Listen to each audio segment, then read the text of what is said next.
Hey guys, tonight we dive into a world where tree roots hum with coming storms, where elders read frog skins like weather maps.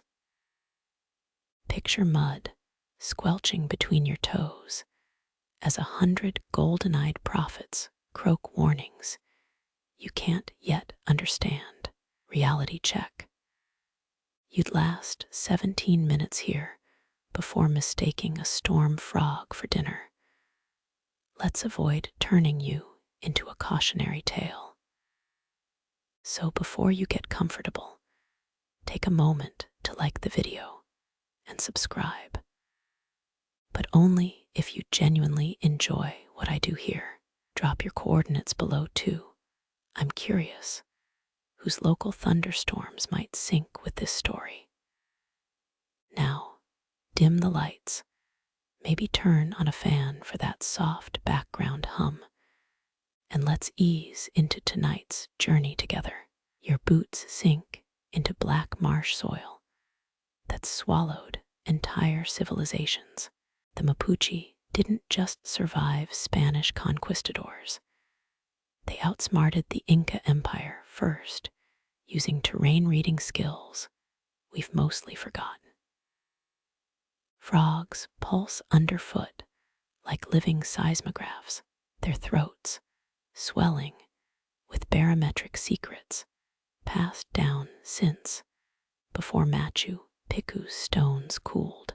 Elders claim certain frogs secrete chlorophyll through their skin during droughts, a biological quirk modern labs still can't replicate. You have expect their emerald backs to photosynthesize moonlight as you crouch by a trembling pond. Historians still argue whether these storm readers arrived with the Mapuche, or if the Mapuche came for them, drawn by amphibian prophets whispering of fertile lands. Reeds hiss like static as you mimic the elder's posture, knees bent, palms up, waiting. A spadefoot toad digs its way out of mud 2 days dry. Its croak hits a pitch that makes your molars ache, nature's subwoofer thrumming through your sternum. You count breaths between rivets. 12 seconds, then 9, then 6. They're speeding up the beat before the sky falls. Murmurs a voice behind you, the elder's calloused hand, suddenly on your shoulder. Her fingers trace the air above the toad's back. See how the spots darken, like storm clouds bruising its skin. You squint. The markings do seem richer, amber deepening to burnt sienna. Scientists would blame it on chromatophores reacting to humidity.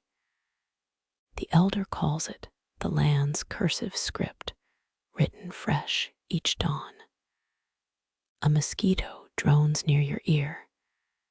You instinctively swat freeze mid-slap as the elder tusks. That buzz, sharp pitch means east winds building. They'll carry storm sent from the Andes tonight. She flicks her wrist, shooing the insect toward the water. Even pests have roles here. You learn to gauge air pressure through your eyelids, the way humidity sticks lashes together. Frogs plop into the pond as you blink. Their retreating ripples form concentric warnings, each ring a timestamp for rain's arrival. A blue-throated male clings to a cattail, his vocal sac inflating like a latex glove caught in a vacuum. The elder snaps a reed. This species, we call them sky drummers. Their throats burst if they sing too hard before storms. She splits the stem, revealing honeycomb pulp that smells of ozone. They're martyrs for forecasts. Always sacrifice volume for urgency. Twilight seeps in, turning the marsh into a Rorschach test of shadows. Your guide produces a clay pot from her satchel, its surface etched with tadpole constellations. Ancestors stored stormwater in these, not for drinking, for listening. She taps the rim. A low hum vibrates through the ceramic, a fossilized echo of some ancient downpour. Frog song swells around you, not the lazy croaks of suburban ponds, but staccato pulses sinking like helicopter blades. Your scalp tingles, the elder nods. That's the preamble. Now watch their legs. A dozen frogs angle their hindquarters skyward, webbed feet splayed like tiny divining rods. It's absurd. It's terrifying. It's a synchronized dance routine warning of torrents that'll reshape this wetland by dawn. You inhale petrichor 50 minutes before the first drop falls, the elder's smile widening as your eyes go saucer-wide. Took you long enough, she chuckles. Babies smell rain 6 hours out. We'll make a storm reader of you yet. Your notebook disintegrates in the sudden downpour, ink bleeding across pages as the marsh erupts in amphibian opera. The elder's laughter rings through thunderclaps. She's already knee-deep in rushing water, reading currents like braille as your rented boots surrender to the mud. You crouch by a moonlit marsh, the mud cool under your bare knees. Toads plop into algae-scummed water as you arrive, their retreat confirming what elders whispered. Centuries back, they say, Mapuche healers starved through endless summers before striking a deal with these damp prophets. No lawyers or scrolls sealed this pact, just hands pressed to wetland moss under a quaking sky. Breath stills as a mottled frog climbs onto your palm. Its throat pulses against your skin, a living metronome. You're told they once ate these creatures during famines, until rains failed 4 seasons straight. Desperate shamans fasted for days, then dreamt of emerald frogs whispering weather patterns in Quechuan riddles. Some claim Cortés scribes documented similar practices in 1536, though those records read more like fever dreams than ethnography. Your guide, a woman with calloused feet and crow-black braids, shows how storm-sensing frogs cluster. Their backs darken like tea-stained paper when low-pressure systems gather. 16th century Spanish logs describe Mapuche forecasts, outperforming royal meteorologists, a fact Madrid tried desperately to replicate using caged tree frogs.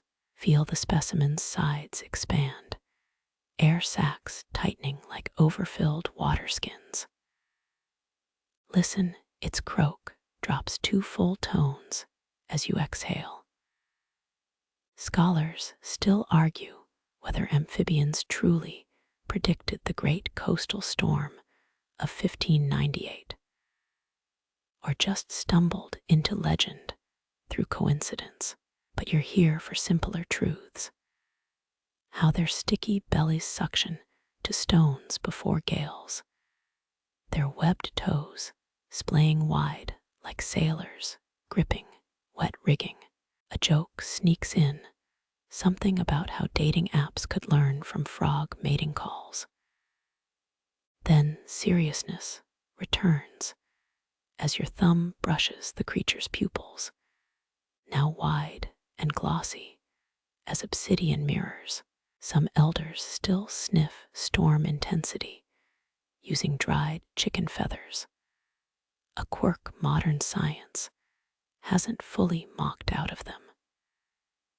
You pocket a fallen reed, the same kind healers braided into rain-summoning charms. Frogs tumble from overhanging ferns, their panicked leaps suggesting incoming weather. Your host crumbles dirt between fingers, checking for that metallic tang of ozone. Memories resurface, those nights you dismissed thunder as subway rumbles, now hearing fractal patterns in amphibian choirs. Tomorrow you'll track lunar phases. But tonight belongs to this covenant, to hands cradling tiny barometers, evolved before Stonehenge or sundials. Humidity thickens, the marsh exhaling wet secrets into your collar. 3 juveniles scramble up a rotting log, their ascent mirroring ancient petroglyphs of storm refugees. Spanish gold never looted this, the real treasure being frogs who cough before cumulonimbus clouds congeal. You grin, imagining conquistadors cursing as their armor rusted beneath amphibian predicted downpours. A distant roll, not thunder yet, but trucks on some unseen highway. Your frog stiffens, its front legs bracing against invisible currents. This isn't wizardry, it's biology, fine-tuned over eons. Yet as dew beads on its speckled back, you swear it winks, one last joke between species before the skies break open. Rain hammers down as promised, sheets of silver blurring the marsh's edge. Your guide barks a laugh, something about city folks finally understanding wetness beyond shower stalls. She sweeps a hand across the deluge, fingers splayed to catch both water and wisdom. 17th century Jesuit texts grumbled about Mapuche forecasts spoiling conversion efforts. Why fear hell when storms arrive punctually? Your shown puddles quivering like scared rabbits, surface tension fighting the inevitable burst. Watch the dance, she insists, pointing to concentric rings spreading without a drop's touch. Modern physicists would blame air pressure changes, but her grandmother called it sky fingerprints. Rumor says a 1930s Hollywood director filmed these ripples for monster movie effects, though the studio blamed it on misplaced cocaine budgets.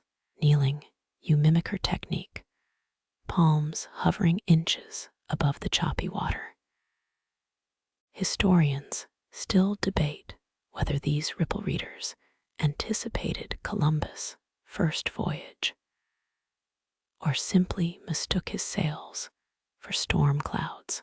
Your attempt at divination gets a snort. Apparently, your ripples look like a drunk's guitar strings.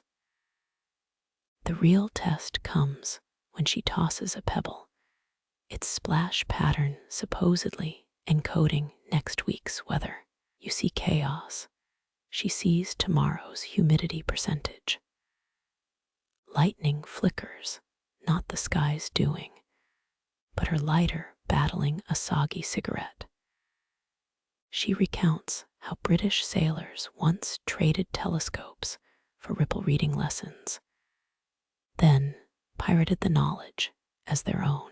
The irony's thicker than marsh silt, colonizers stealing a skill that requires getting your knees muddy. Your jeans are proof you've paid the entry fee. A fat raindrop hits your neck oddly warm compared to the chill downpour. That's the foretaste. She nods, a phenomenon old logs called sky saliva. You're told pregnant frogs secrete similar warmth hours before laying storm-predicting eggs. The 1987 Weather Channel tried patenting this as bioprecipitation indexing until lawyers found prior art in cave paintings. Wind shivers through cattails, their rustle merging with her animated gestures. She demonstrates thunder math, counting seconds between ripples and distant rumbles. Your phone's weather app feels insultingly simple now, all neon graphics and incorrect 10% chance guesses. A joke forms about tech bros replacing engineers with toads, but the deluge drowns it mid-chuckle. Something glints in the shallows, a shattered soda can winking through murk. She fished out 73 cans last monsoon, each etched with runoff patterns from different storms.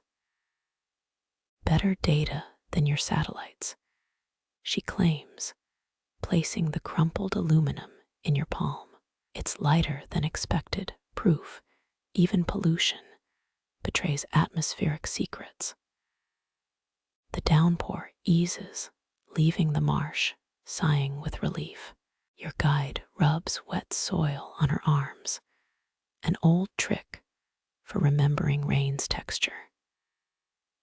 19th century settlers called this mud peasant meteorology, right before their almanacs failed to predict the blizzard of 1888. You pocket a pebble she gives, its surface puckered with fossilized raindrop imprints.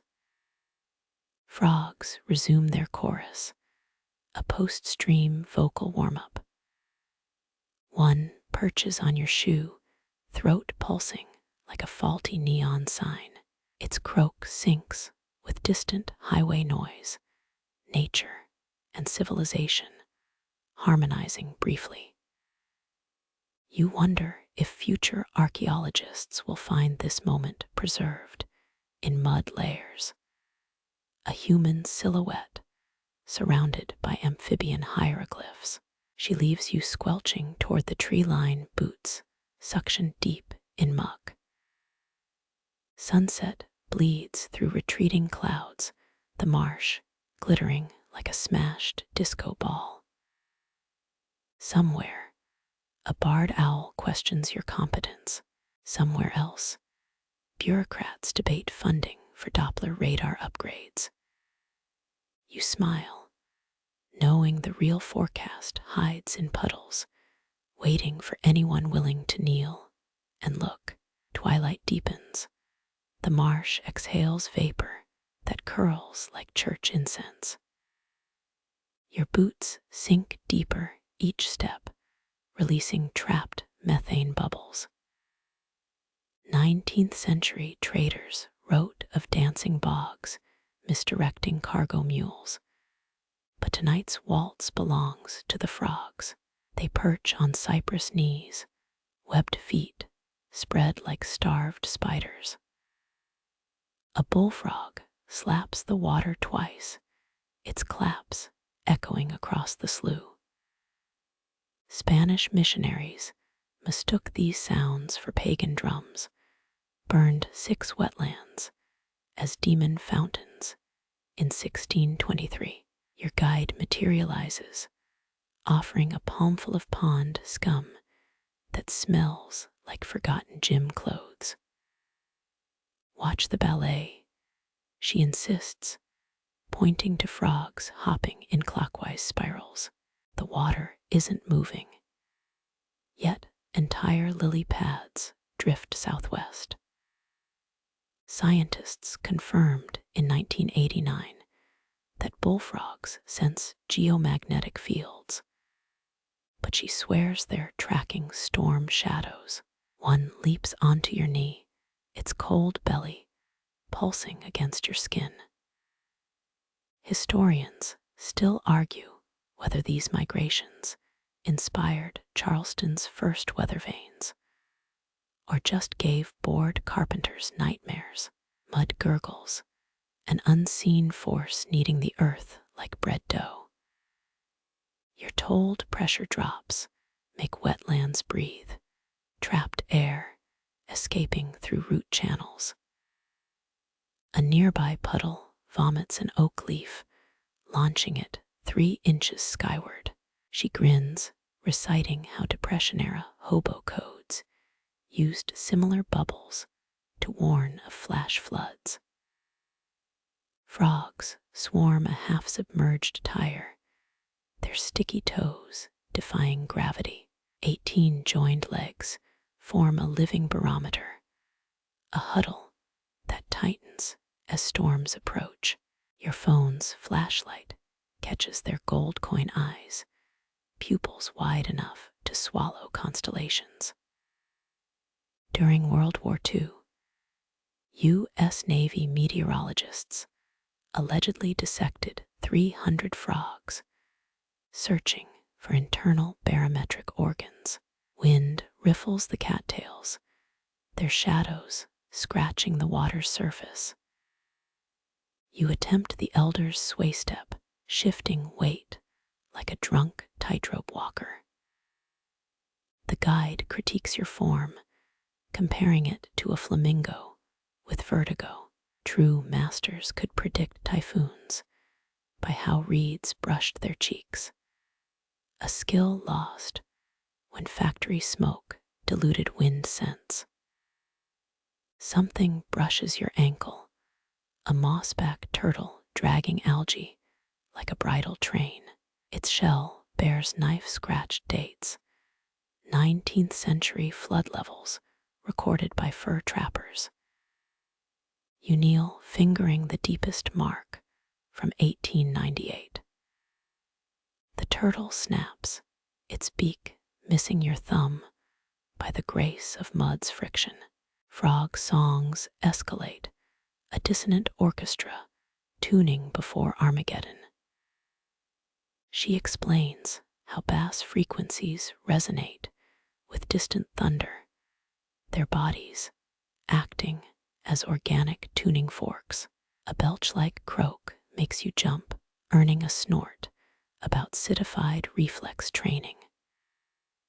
Somewhere, lightning cooks the horizon, but here, the real shows in the marsh's twitchy choreography.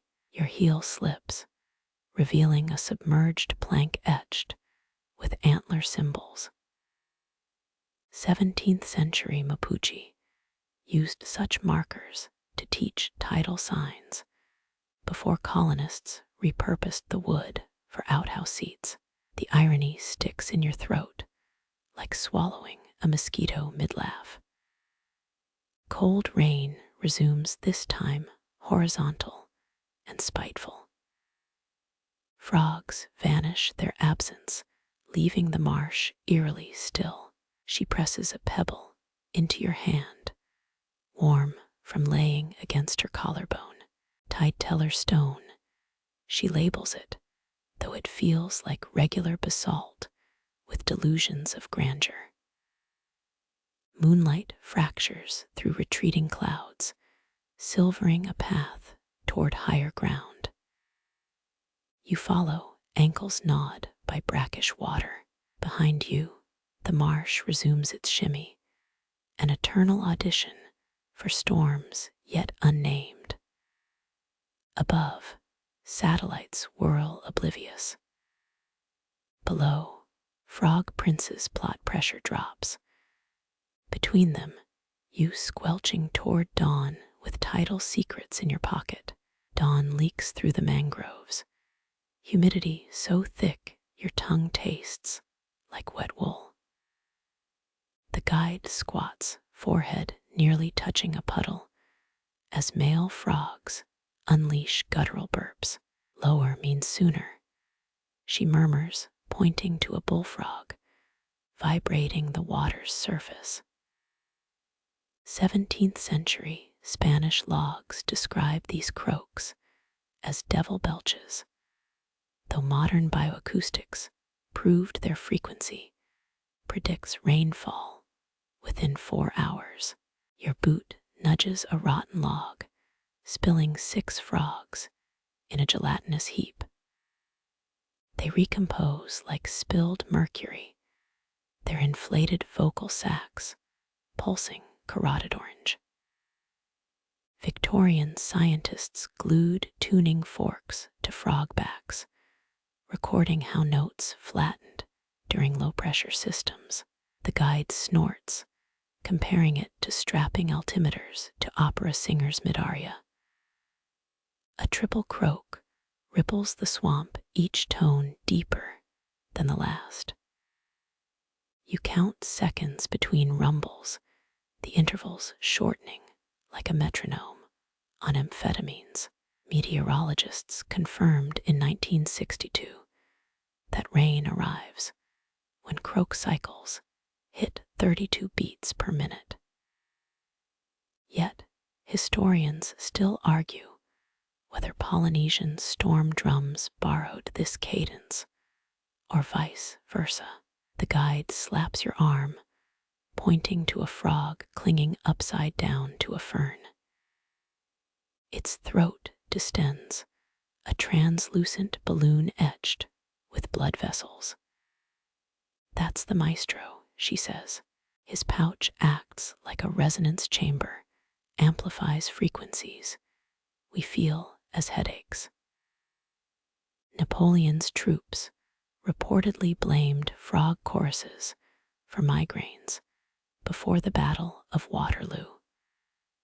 Though that might just be French excuses. You cup your ears, mimicking elders who could gauge storm distance by sound refraction. The marsh vibrates, a subwoofer thrumming through your molars. Someone left a Bluetooth speaker here in 2018, trying to trick frogs into false forecasts. It now rusts under duckweed, its playlist of artificial croaks deemed unconvincing by every amphibian in a mile radius. A droplet hits your neck, warm as spit. The frogs go berserk, legs akimbo like deranged ballerinas. Their collective croak drops to a C-sharp, a note that makes your fillings ache. Weather apps call this imminent precipitation. The Mapuche called it sky's bellyache. You just call it time to zip your raincoat. The guide plucks a reed, splitting it to demonstrate airflow through hollow stems. Same principle as their lungs, she says, blowing a tone that echoes the fading chorus. 19th century missionaries burned these reeds as witch whistles, missing how closely they mimicked nature's alarms. A frog launches onto her shoulder, its webbed foot brushing her earlobe like a conspirator. Your phone buzzes with a flash flood alert, 90 minutes too late. The frogs went silent 13 minutes ago, their final croaks syncopated with distant thunder. You pocket the device, wondering if satellites envy this slimy oracle's efficiency. Overhead, clouds bruise purple, the exact shade of a frog's palpitating throat. Raindrops pockmark the mud, each impact erasing a footprint. The guide wades deeper, her braids collecting water striders. You follow, counting the seconds between lightning and thunder. Somewhere, a frog gulps air, its submerged scream bubbling up like a boiling tea kettle. You realize the marsh isn't predicting weather anymore, it's conducting it. Thunder cracks, its echo swallowed by the marsh's sudden hush. The guide tilts her chin toward a frog clinging to a cattail, its golden eyes wide as pendant lamps. Watch the pupils, she whispers. They'll tell you what the clouds won't. You lean closer. The frog's irises constrict, black slits narrowing to hairline fractures. Then, as wind snakes through the reeds, they bloom into obsidian discs.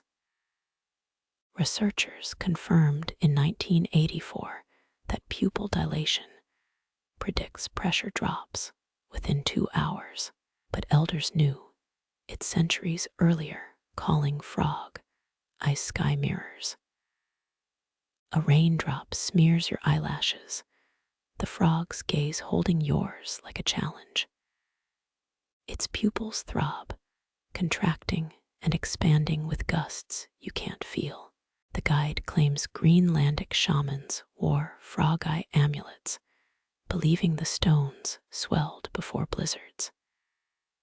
You half expect her to pull one from her pocket. Wet leaves slap your calves as you wade deeper. 5 frogs cling to a half-submerged branch, their eyes synchronized like metronomes. One juvenile's pupils lag, a half-beat behind the adults. That one's still learning, the guide chuckles. Give it 3 molts. Lightning licks the horizon, your shadow stretching across the water. The frogs blink vertically, their third eyelids swiping left to right. 19th century naturalists wrote entire pamphlets on those nictitating membranes, arguing whether they protected against dust or decoded ultraviolet light. You just wish yours worked against mosquitoes. The guide peels back a lily pad, exposing a frog pressed to mud. Its eyes bulge, pupils now covering 80% of the iris. Threshold crossed, she murmurs. Historians still debate whether this adaptation evolved for storm prediction, or if it's just a lucky fluke of amphibian biology. Your phone's flashlight catches a frog mid-blink, retinas flashing opal. The guide swats your hand. You'll spook them. She's right, 3 frogs belly flop into the murk. One surfaces, pupils reset to baseline. Atmospheric pressures rising again, the storm veering north. You crouch until water soaks your waistband. A frog drifts past, eyes upturned like periscopes. Its pupils dilate once hard as thunder booms 13 miles west. The guide nods. They see the weight of air. You resist asking if glasses could fix your own myopic weather guesses. Mosquitoes whine, their buzz drowned by a sudden croak. The chorus resumes, pupils contracting in unison as clouds fray at the edges. Overhead, a barred owl hoots, its call met with 37 blinking gold discs below. You note the syncopation, Nature's Debate Club voting on whether to resume clear skies. The guide flicks a leech off her boot, its coils like cursive gone wrong. Come back at new moon, she says. Their eyes turn silver, then better for tracking coastal systems. You wonder if meteorologists get hazard pay for frog stalking. Rain trickles down your collar, the storm downgraded to a tantrum. Frog pupils shrink to commas, punctuating the shift. Your weather app chirps an all clear. The guide mutters something unkind about Silicon Valley storm prophets. As dusk bleeds into the marsh, the frog's gazes soften gold, dimming to brassy twilight. Their eyes still speak, but quieter now, conversational rather than confrontational. You swallow a yawn, half expecting to dream in time-lapse iris apertures. The guide hands you a lichen-crusted thermos. Elderberry tea, she says, helps with the eye strain. You sip, sweetness cutting through peat-stained air. Frogs croak lazily, their pupils pulsing like neon signs in a dive bar. You wonder if storms feel watched. Lightning flickers, a final shrug from the departing squall. Frog eyes flash in response, golden shutters snapping photos of the retreating tempest. You snap one yourself, phone screen misted with spray. It comes out blurry, all ambient glow and streaked raindrops. The guide eyes your screen. Lens needs a nictitating membrane, she deadpans. By moonrise, the marsh stills, pupils reduced to dashes in amber. Your socks squelch as you retreat to higher ground. Somewhere, a frog blinks, its eyelids closing like theater curtains on tonight's performance. You check the forecast for tomorrow. 70% chance of rain. The frog's eyes said 80. You trust the frogs. Dawn bleeds through mist, your boots sinking into marsh silt that sucks like wet cement. The guide crouches her finger, brushing a frog's flank. See the stripe. She traces a golden seam running spineward. Wait for the blush. You kneel, knees protesting, as the amphibian's amber skin ripples. Acid yellow veins bloom under its throat, vivid as hazard tape. 19th century naturalist Jean-Luc Bresson documented this phenomenon, mistakenly attributing it to mating fervor in his 1873 field notes. His sketches look like abstract art, all streaks and starbursts. A gust scrapes the water, the frog's back darkening to burnt umber. Static lifts your arm hairs, ozone sharpening the air. The guide nods. Charge is building. You half expect the frog to spark. Some reenactors insist Victorian hatmakers kept color-changing frogs as pocket barometers, their skins matching ribbon hues to coming storms. You picture dandies squinting at amphibians in waistcoat pockets. 3 frogs clamber onto a log, their pigments shifting in relay. One flares russet, the next terracotta, the last chestnut, like falling dominoes. The guide calls it mud chain signaling. You wonder if storm fronts taste different as they roll in. Mud squelches under your palm, a froglet darting from your grip. Its skin flashes burgundy, then dulls to clay. The guide laughs. False alarm. Teens overreact. She points to a mature female steady as a bronze statue. Watch the veterans. Rain spits, needle sharp. Every frog within 10 feet ignites in cinnamon streaks. 5 seconds later, thunder groans. Your weather app vibrates. A severe alert overlapping nature's cue. The guide snorts. Apps need 7 satellites. Frogs just need their nerves. You lift a leaf, exposing a frog gone slate gray. Its skin pebbles, each bump a miniature raised fist. Researchers once grafted frog skin onto sensors, recording electrostatic responses 3 times faster than laboratory hygrometers. The method got scrapped in the 90s. PETA pamphlets featured the headline "Weather Torture." Sunlight stabs through clouds, a false reprieve. The frogs don't revert. Instead, their stripes deepen to arterial red. The guide frowns. Second wave incoming. She's right, 20 minutes later. Hail pellets pock the water. Historians still argue whether these chromatic shifts evolved as communal warnings, or if frogs simply sunburn stupidly fast. Your notebook's soggy, ink bleeding across pigment charts. A frog's cobalt underbelly catches your eye, the blue of deep winter ice.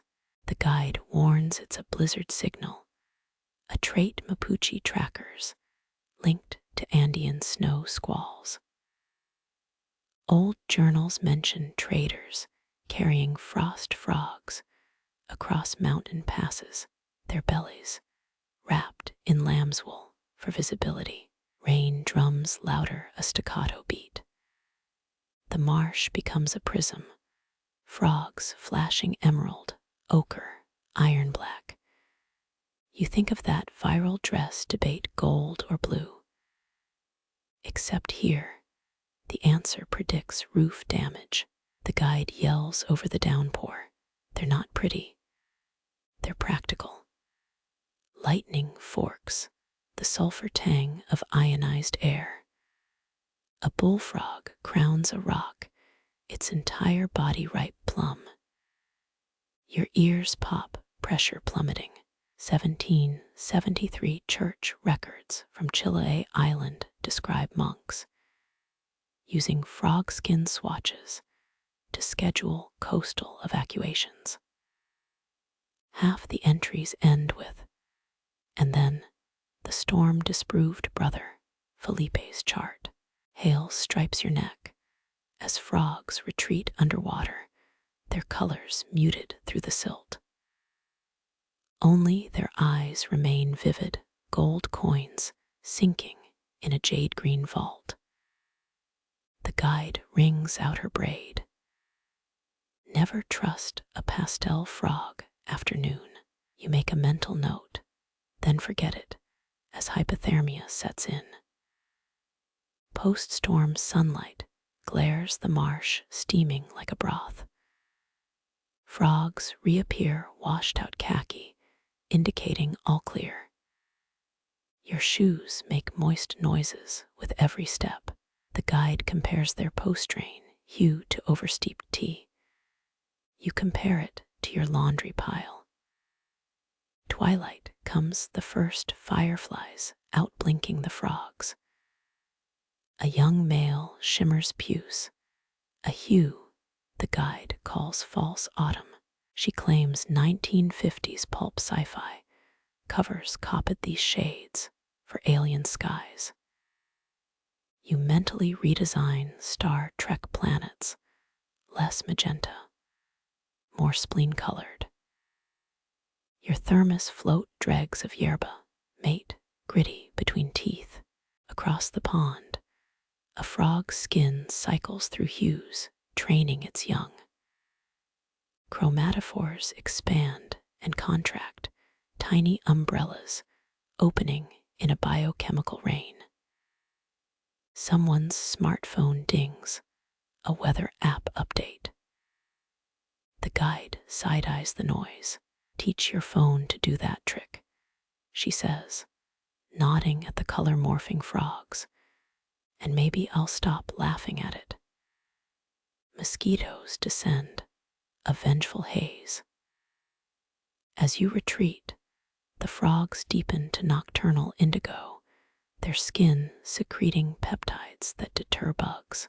You envy them desperately. The guide flicks a beetle off her sleeve. 30 years back, she says, cosmetic companies tried harvesting this gunk for night creams. She pauses.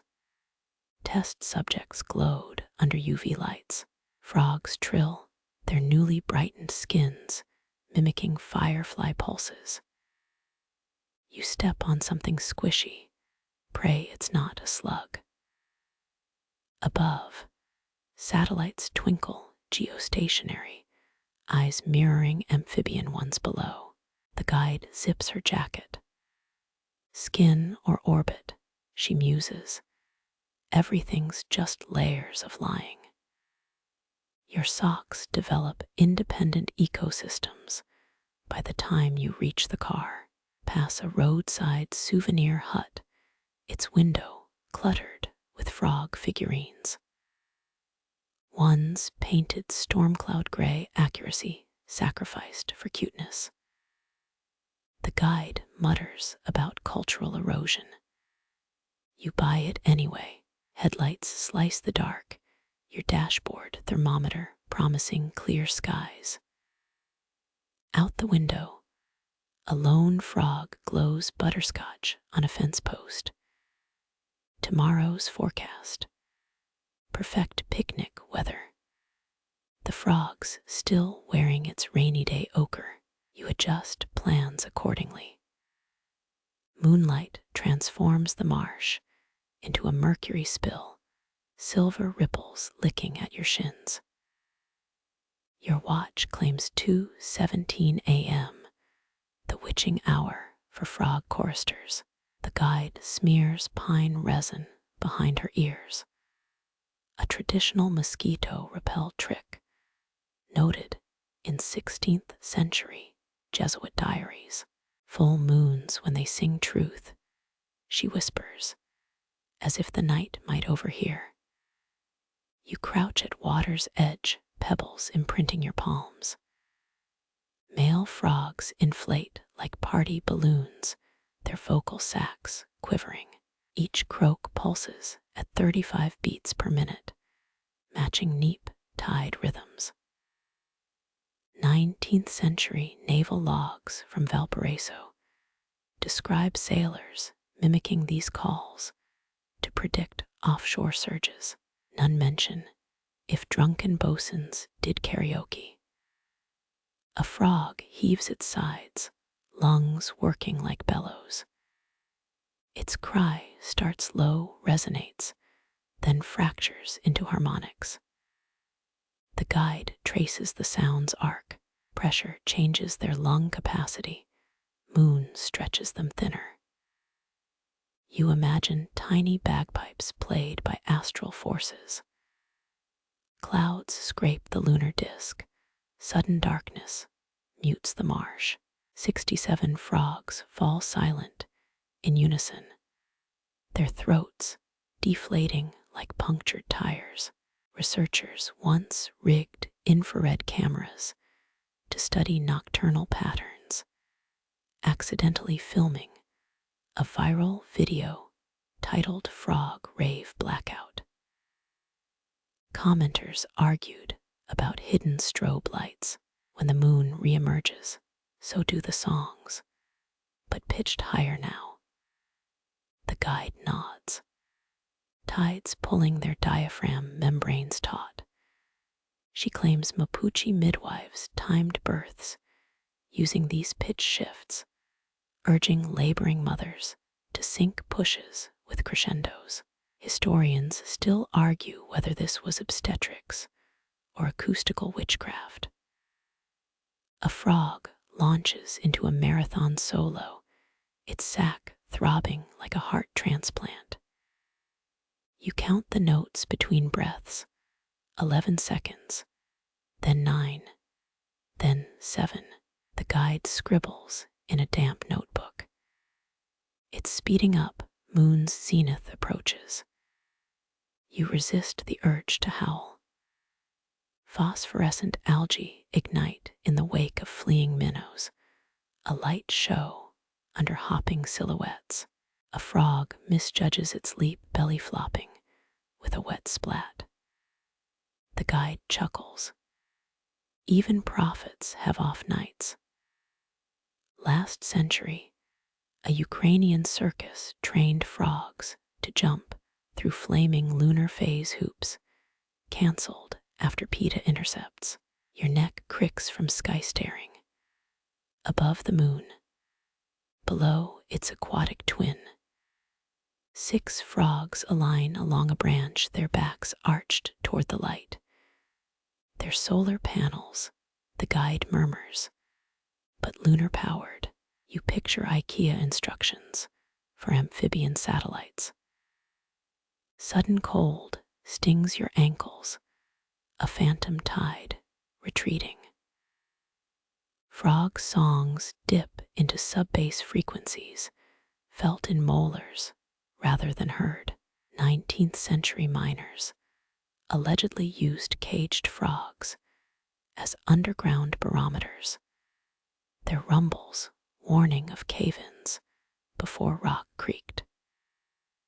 Safety regulations deemed this unreliable, favoring canaries. A bullfrog gulps moonlight, its vocal sac now translucent as gelatin. The guide parts reeds with a stick. See the glottis flutter. That's lunar drag fighting lung pressure. You wonder who first dissected frogs to prove this, and if they apologized first. Clouds thicken, the moon reduced to a grease spot. Two frogs launch into dissonant duets, their rhythms conflicting. The guide tenses. Confused singers mean confused weather. You recall a 1975 NASA experiment mailing frogs to near space their post-flight songs, allegedly synced with Apollo mission dates. Skeptics call it coincidence. Your knees protest. Standing reveals bioluminescent knee prints in the mud. The frogs edge toward deeper water, moonphobia, resetting their internal compasses. A juvenile straggles behind its sac, inflating asymmetrically. Renaissance astronomers once mapped lunar craters using similar inkblot techniques, pareidolia, as science. Dawn bleeds the sky gray, frog throats, deflating en masse. The guide massages her temples. Third quarter's better, less show, more data. She tosses a pebble. It skips 7 times before sinking. You tally squawks versus skips, inconclusive results. Morning dew glazes the reeds, frogless now. The guide inspects a discarded skin, ghostly and glaucous. Full moon sheds, she says. They molt faster under gravitational pull. Victorian ladies supposedly added these skins to face creams, advertised as celestial exfoliant. Reviews mentioned unexpected hair growth. A lone croak echoes defiant or delusional. The guide consults her tide chart. Got a 56% match with vocal patterns. You delete your moon phase app, commitment issues. Frogs nap in submerged root balls, their energy spent. The guide wades in, gently palpitating a sleeper's sides. Lungs feel like deflated balloons, she reports. You recall silent film stars using frog bladder skins for practical effects. Early CGI, if C stood for cheap. Sunlight chases the moon, thermals kickstarting dragonfly squadrons. The guide sniffs the air. They'll sing softer tonight, half the lung capacity. She mimics a croak, pitifully off-key. A frog replies, either correcting her or mocking. You find a thumbnail-sized sack discarded in sedge, translucent as communion wafers. The guide stretches it between thumb and forefinger. Pop it, go on. You decline. She grins, holding it to her lips like a whoopee cushion. By noon, the marsh reverts to insect buzz. Lunar shift, workers clocked out. The guide naps against a willow, snoring in 4/4 time. You swat mosquitoes and dream of moon colonies staffed by disgruntled frogs. Rain threatens. A few fat drops crater the mud. 23 frogs remain visible, molting, accelerated by humidity. Their half-formed skin glistens, pink, raw, and vulnerable. The guide mumbles in her sleep, "Tell the crew, adjust the gills." A royal tern glides overhead, wing flaps, syncopated with distant construction jackhammers. You map the discord, nature versus human rhythm. Frogs stay mum, their moon debts settled. The guide wakes yawning, next lesson. How hail sounds through hollow femurs. You brace for percussive education. The guide spits into the wind, saliva sailing east. "That's our delivery notice," she says. Storm's shopping list just arrived. 17th century Mapuche farmers planted maize when east winds carried frog songs. Furthest harvest records show 16% higher yields those years.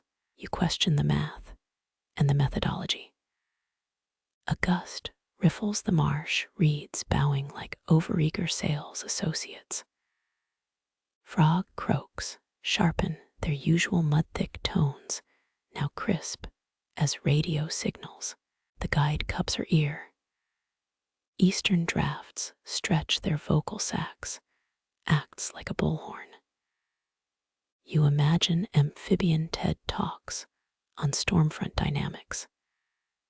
3 frogs cling to a swaying cattail, their grip defying physics.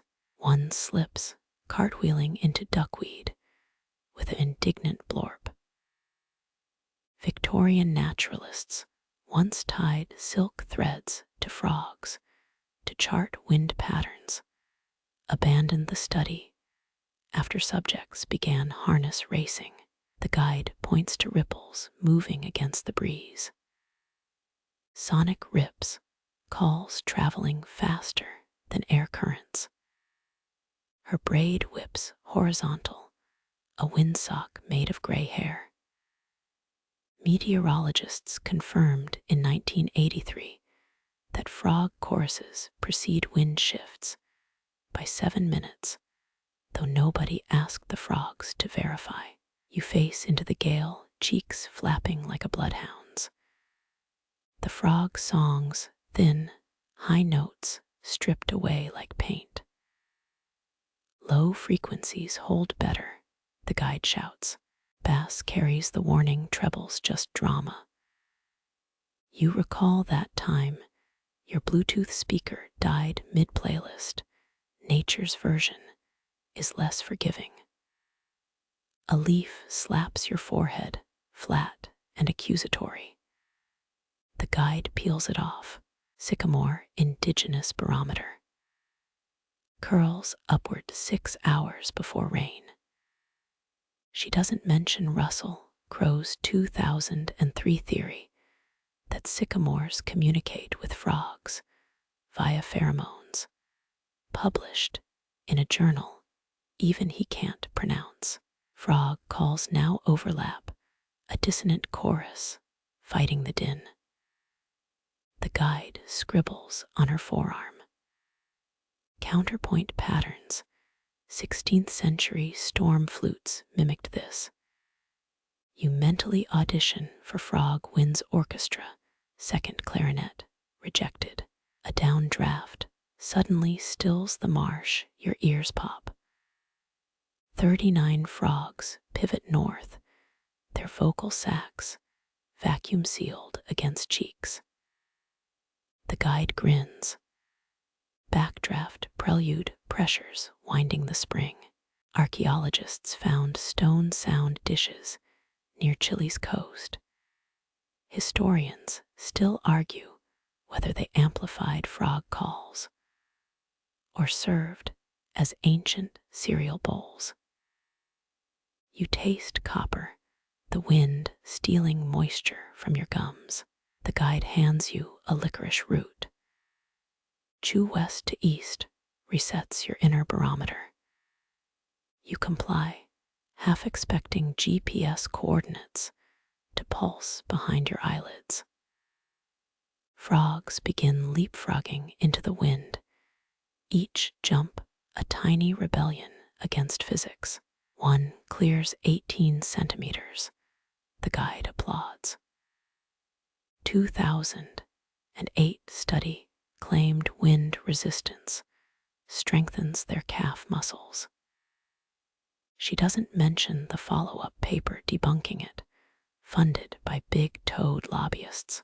Your left eardrum twinges, a subsonic rumble below the gale. The guide nods. Infrasound, they're pitching below human range now.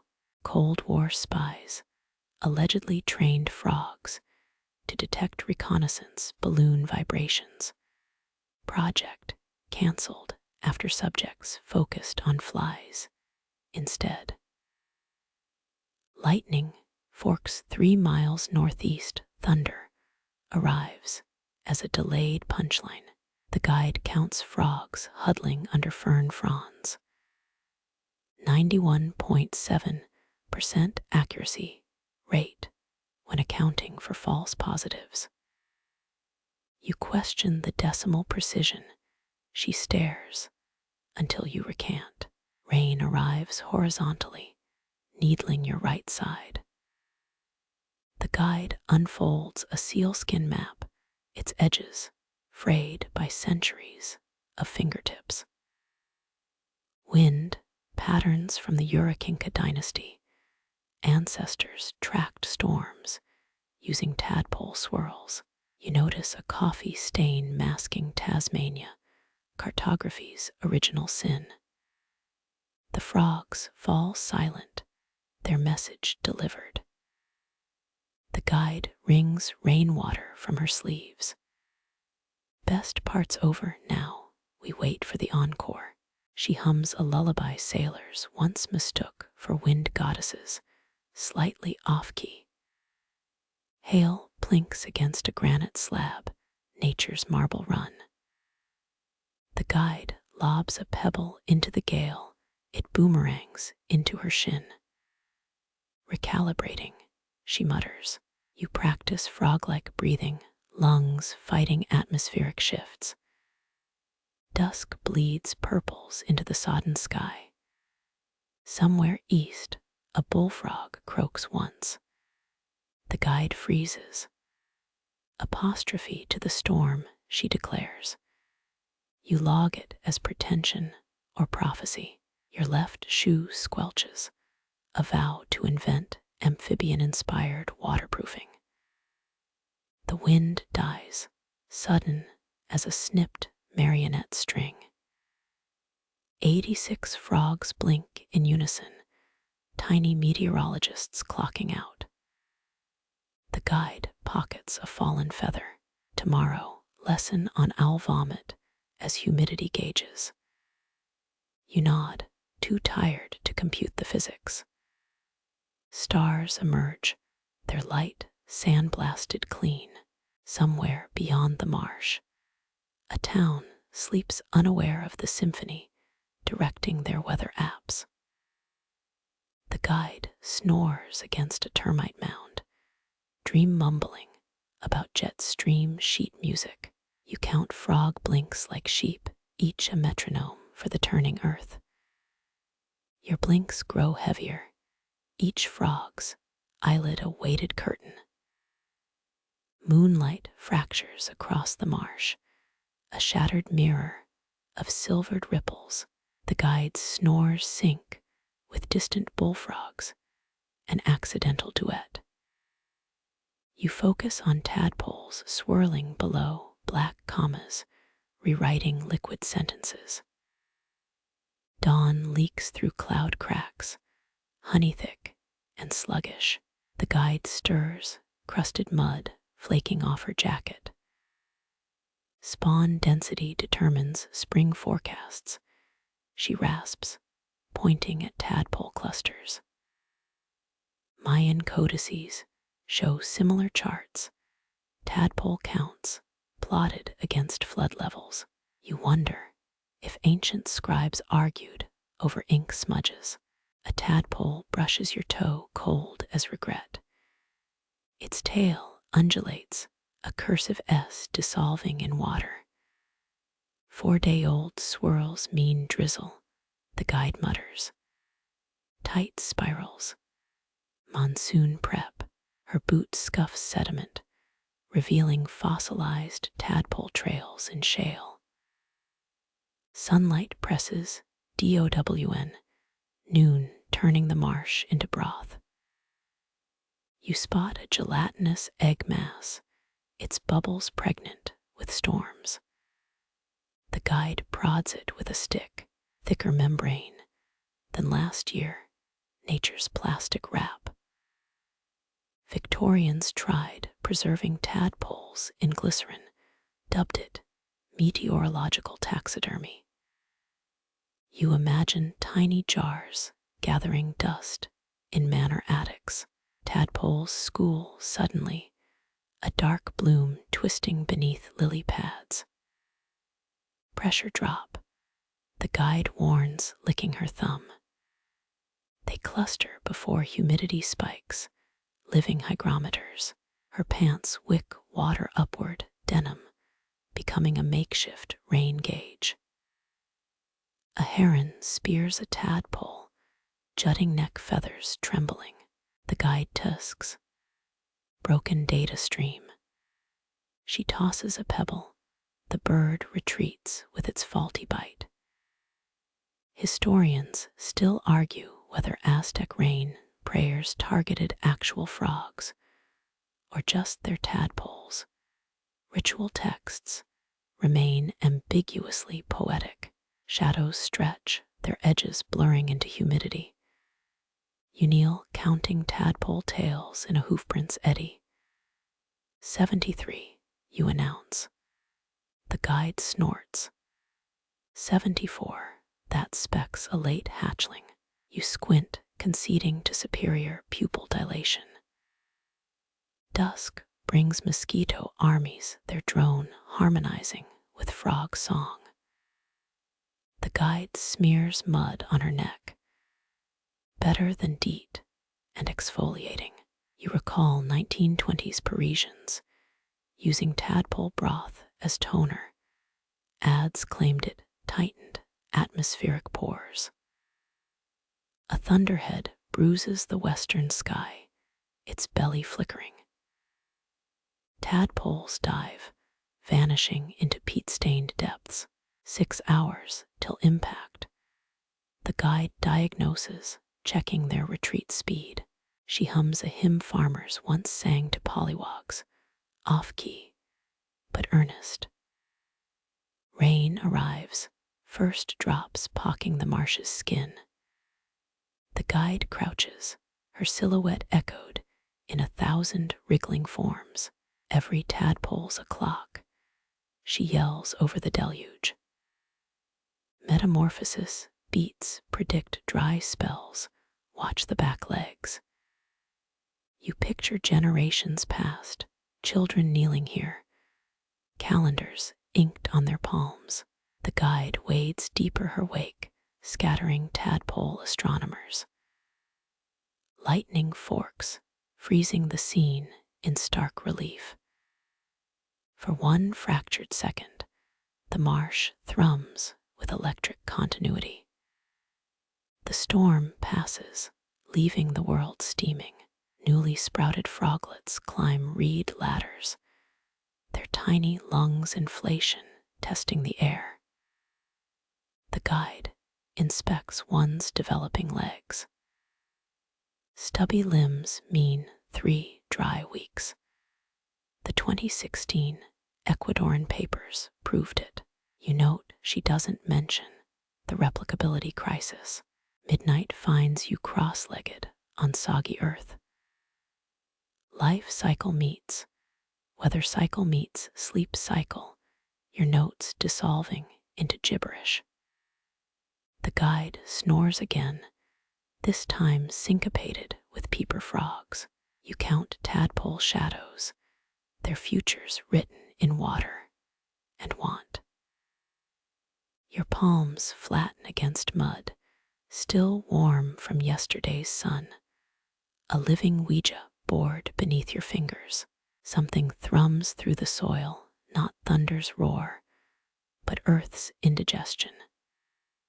The guide sits up sharply, her snores cutting off mid-rumble. 3.2. She mutters, digging fingertips into slurry. Shallow crustal quake, 15 clicks southwest. You feel nothing except damp denim chafing your knees. She scrapes mud from her watch. Check the dwarf frogs. Count how many left the puddle. 2 amphibious refugees cling to your bootlace, their bellies pressed to leather. Others hop toward higher ground, tiny seismographs, fleeing the coming shake. The guide lobs a fact like a grenade. Chilean villagers reported fleeing frogs in 2010, 8 hours before their megathrust quake. Your phone stays silent, no emergency alerts. She smirks. Apps don't track tadpole Twitter. Something shifts. A subsonic groan rolls through the wetland.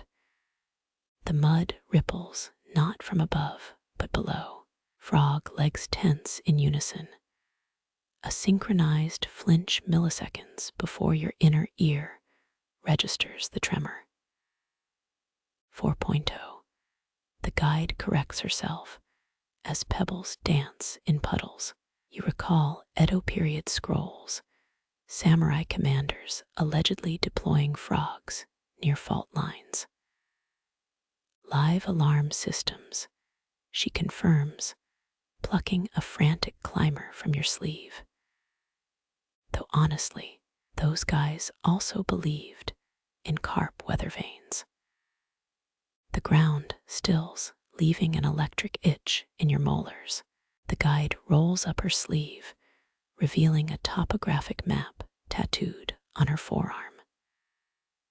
Press here, she orders, guiding your thumb over inked fault lines.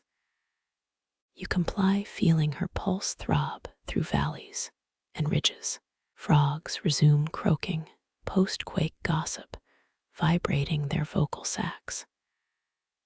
They sense P waves through pelvic bones, she explains, tapping her hip.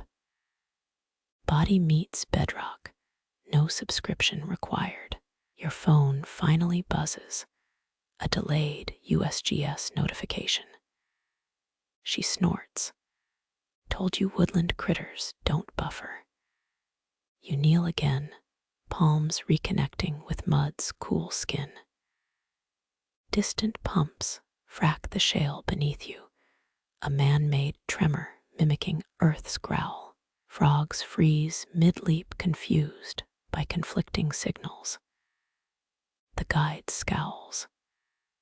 Fracking's the kid who cries earthquake, messing with the data streams. Night deepens, your flashlight beam catching fleeing amphibians. They vault over roots. Olympic sprinters versus an unseen pursuer.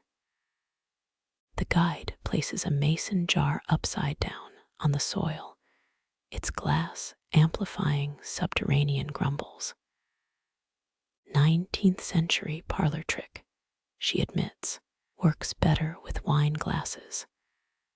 A new vibration arrives, sinusoidal, artificial. Train tracks 2 miles east shudder with freight cars. Frogs ignore it completely. They know the difference, she murmurs, organic versus industrial percussion, like distinguishing bass drops from heartbeats. Dawn leaks through mist, exposing fresh mudslides on the embankment. The guide prods a cracked boulder, limestone's memory, she declares, tracing fracture lines.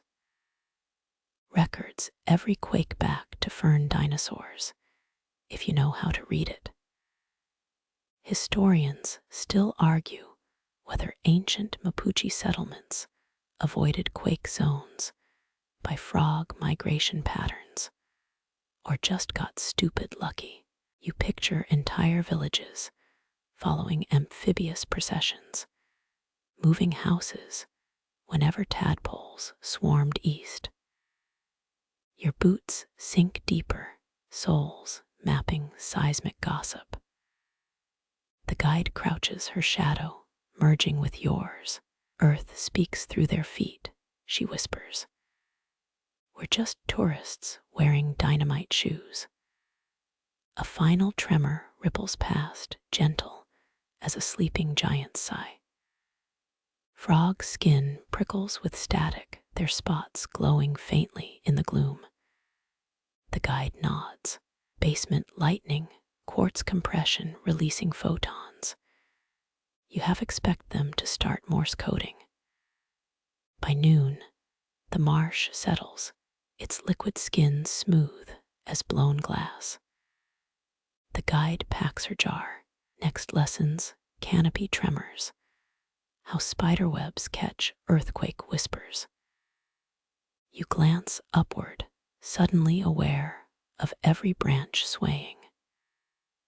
Sunset finds you ankle deep in a creek, testing how water distorts vibrations. The guide lobs a rock upstream. See the wave patterns. Now imagine that at tectonic scale. Ripples collide, forming interference patterns that tadpoles dart through. Your tent zipper's whine echoes later, a pathetic imitation of fault lines singing.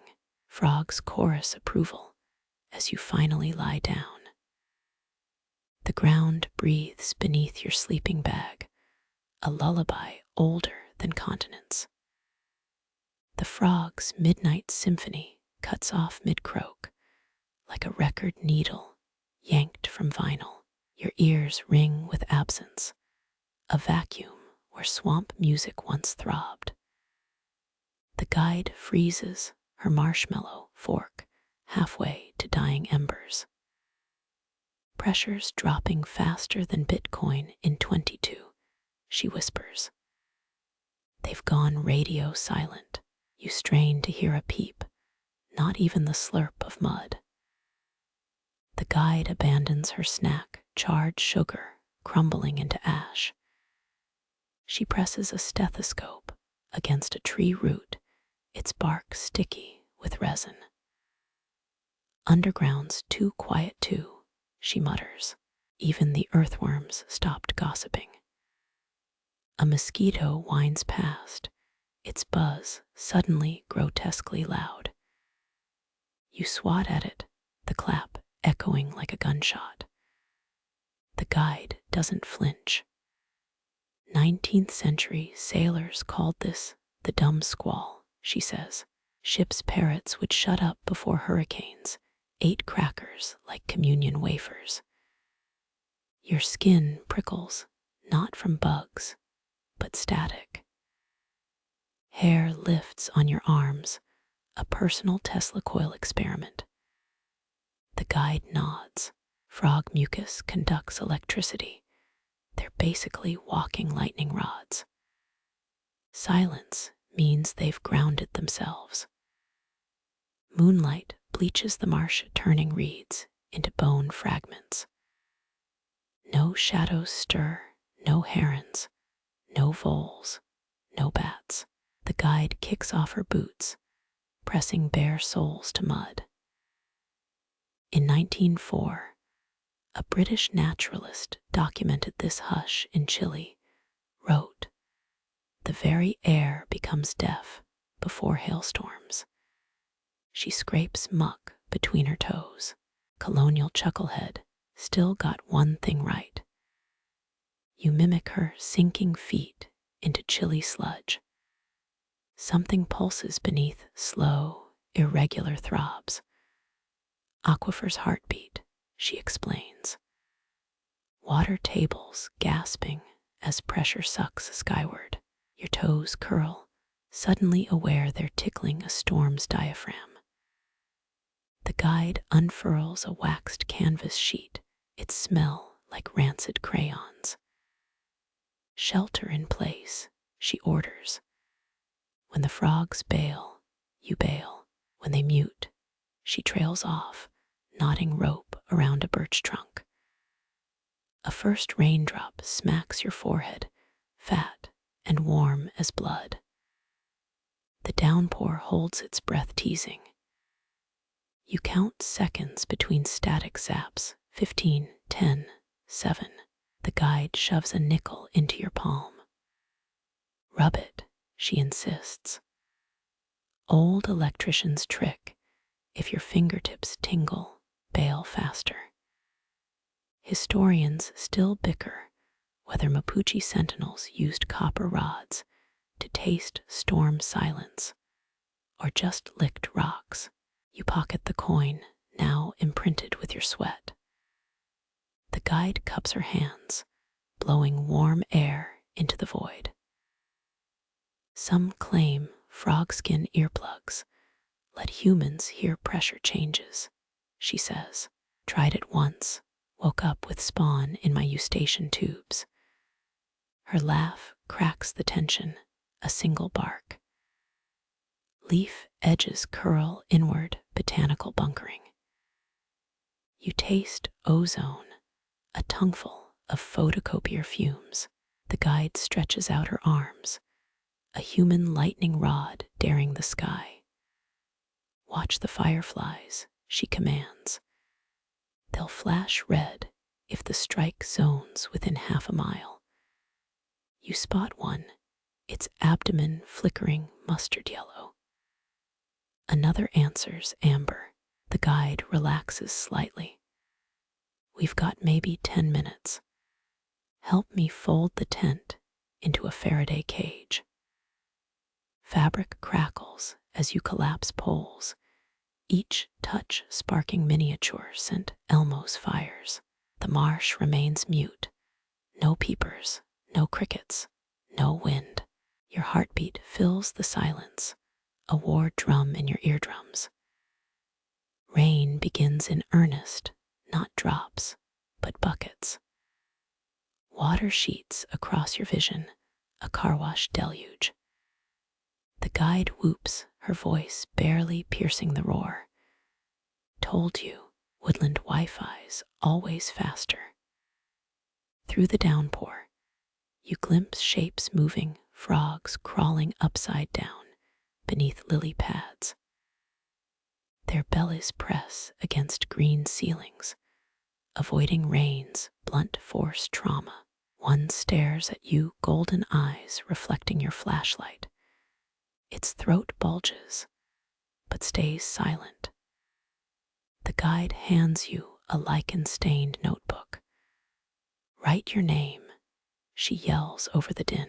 Storm's statical charge, the graphite, makes the letters shimmer post-apocalypse. You scribble, the pencil tip glowing faintly blue. Hail arrives, nickel-sized hellraisers denting your makeshift shelter.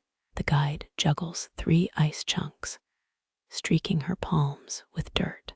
Save these for margaritas later, she deadpans. Authentic disaster flavor, better than liquid smoke. Lightning forks the sky, purple veins illuminating the marsh. For one frozen second, you see them, every frog, every root, every droplet suspended midair. Then darkness slams shut, leaving retinal burns as souvenirs. Thunder shakes your molars, a subwoofer pressed to bone. The guide pounds her chest, imitating the bass line. Brontophobia's just bad parenting. She cackles, half unhinged, half exhilarated. When the storm retreats, dragging its belly across the horizon, the silence persists. No frogs resume their songs. The guide wrings out her hair. Post-traumatic amphibian mutism, she diagnoses. Give him 20 minutes to reboot. You find a juvenile frog under your boot, alive, but quivering. Its throat works soundlessly, a broken instrument. The guide massages its sides gently. Vocal sacs seize up sometimes, she murmurs. Gotta reset them like unjamming a printer. A tentative croak erupts, then another. The chorus rebuilds itself, a staggered orchestra tuning up. The guide grins. There's the encore. You exhale, realizing you'd forgotten to breathe. She presses a mud-caked leaf into your hand, its veins raised like circuit boards. Silence isn't empty, she says. It's the universe pressing mute to hear itself think. Frogs crescendo around you, their renewed screams a comfort as the ground steams.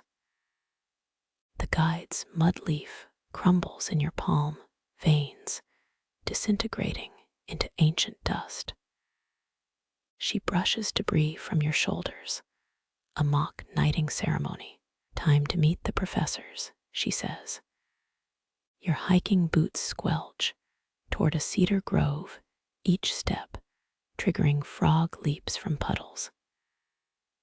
Elders perch on fungus-crusted logs, human crows in patched ponchos. One nurses a gourd of fermented Calgura weed, its acrid stink wrinkling your nose. A woman with river reeds braided into her hair extends hands like topographical maps. Calluses first, she commands. You press your palms to hers, smooth flesh meeting ridges carved by decades of bark carving. She traces your lifelines with a thistle spine. 19th century Mapuche cartographers etched storm patterns on canoe paddles, each groove a week's forecast. Her fingernail digs into your skin, approximating a squall line. You hiss, but she nods approval. Pain holds memory better than paper. An elder male tosses you a lump of araucaria resin. Chew, he growls. The gum tastes like pine needles and regret. As you masticate, he unspools a yarn from his sleeve, thread glinting with spider silk. Sticky side up, he instructs. Wind gusts whip the strand horizontal, a living weather vane. You're handed a scorched turtle shell, its concave surface studded with gull feathers. The braided hair woman spins it like a lazy Susan. Wool dust tribometry, she declares. You blink. Afternoon English lesson. It tracks how dust sticks to feathers. Humidity light.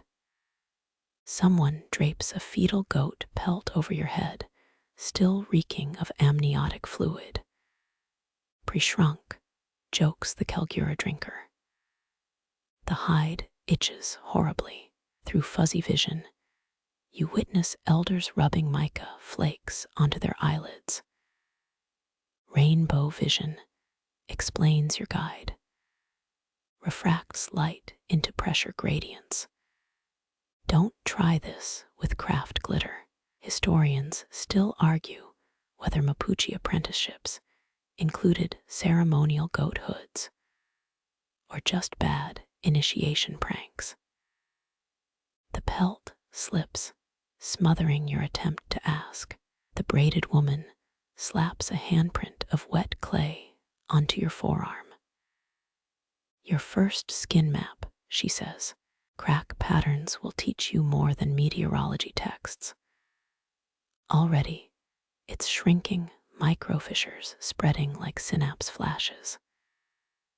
A teen with gauged ears offers you smoked tadpoles on a cedar chip. Energy bites, he deadpans. The guide pops 3 in her mouth. Gluten-free, guilt-free, flavor-free.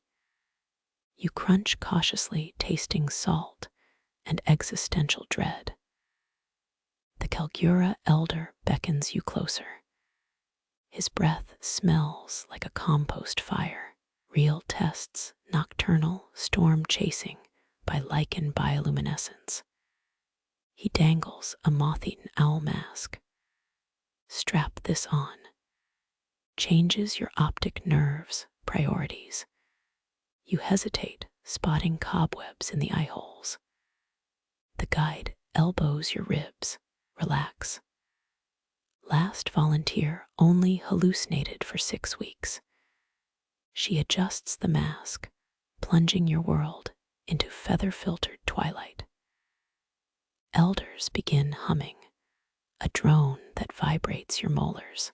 They lead you through moonlit ferns, each frond sparking faintly under your altered gaze. Biolummy what's it, mumbles the guide. Fungal compounds reacting to your panic sweat. You reach a granite slab carved with spiral petroglyphs, its grooves filled with glowing slug trails. The braided woman presses your clay-caked hand into the stone.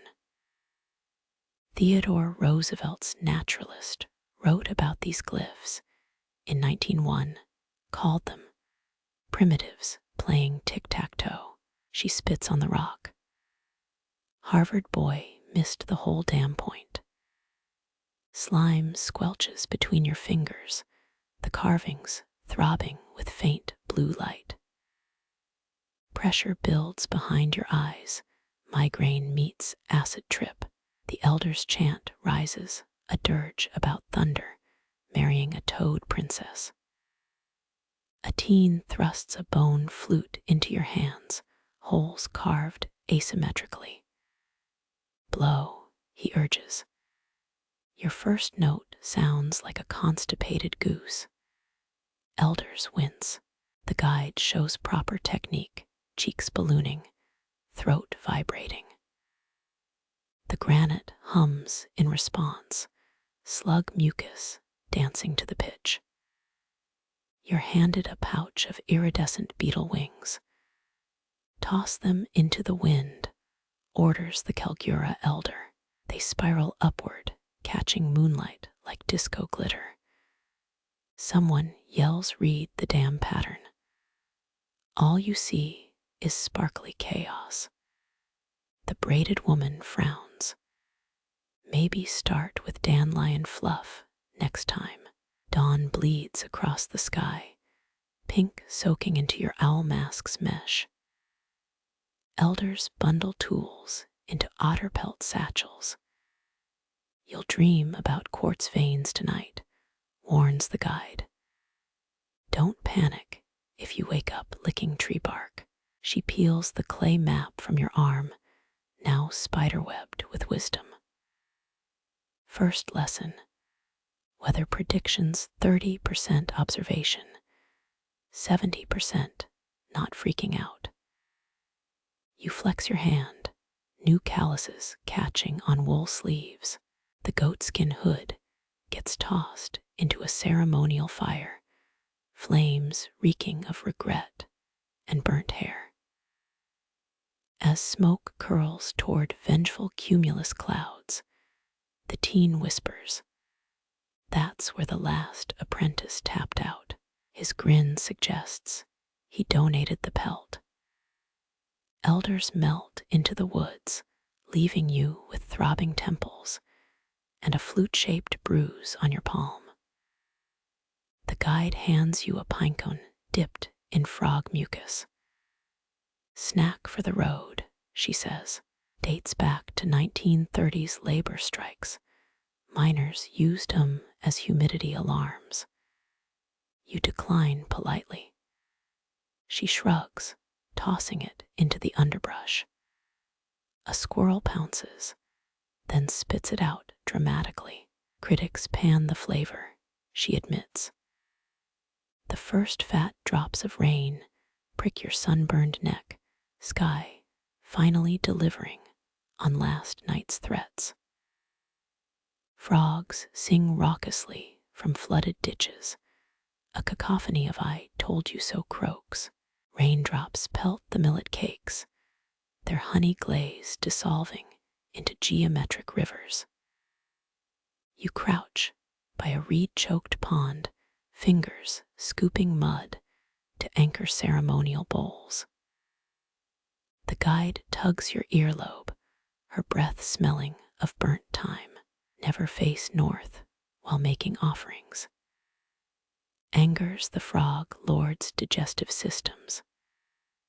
A teen rolls a wheelbarrow of steamed buns shaped like swollen clouds. Carbs for the carbless, he mutters, tossing one into the shallows. Bullfrogs surface warily, their golden eyes assessing the glutinous sacrifice. An elder slaps your wrist as you reach for leftovers. Hungry spirits bite back through stomach cramps. Trust me, they hand you a bone needle threaded with crow feathers. Stitch wind into the offering cloth, instructs the braided hair woman. You clumsily sew abstract squalls onto linen, puncturing your thumb twice. The guide inspects your bloody embroidery. Chile's vice president in 1894 wore similar patterns during drought negotiations. Let's hope you're luckier. Someone drapes a cloak woven from dandelion filaments over your shoulders. Static charge reducer explains the Calgura drinker. Also great for passive-aggressive gift exchanges. You watch elders float candlelit walnut shells across the pond, each flame protected by a turtle's breath myth. The ritual drum begins, stretched frogskin vibrating under gnarled knuckles. A man whispers how 16th century Mapuche treaties with Spanish colonists included amphibian protection clauses. Break the pact, and the skies break you, he growls, spittle landing on your honeyed millet. You're ordered to lick a glacier silt paste off a ritual spoon. It tastes like crushed batteries and regret. Mineral fortification, claims the guide, also stops you from gossip. Can't speak clearly for hours. True enough, your tongue feels woolen and rebellious. Historians still argue whether these offerings genuinely appeased nature spirits or just fed clever raccoons. The debate grows academic as you arrange 13 snail shells into a spiral.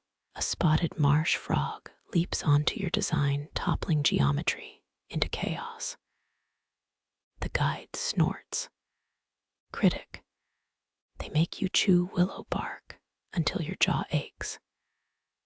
Salicylic acid opens spiritual pores, explains a woman rubbing the same paste on her bunions. You suspect she's just frugal with medicine. As dusk falls, elders smear phosphorus-rich mud across your eyelids.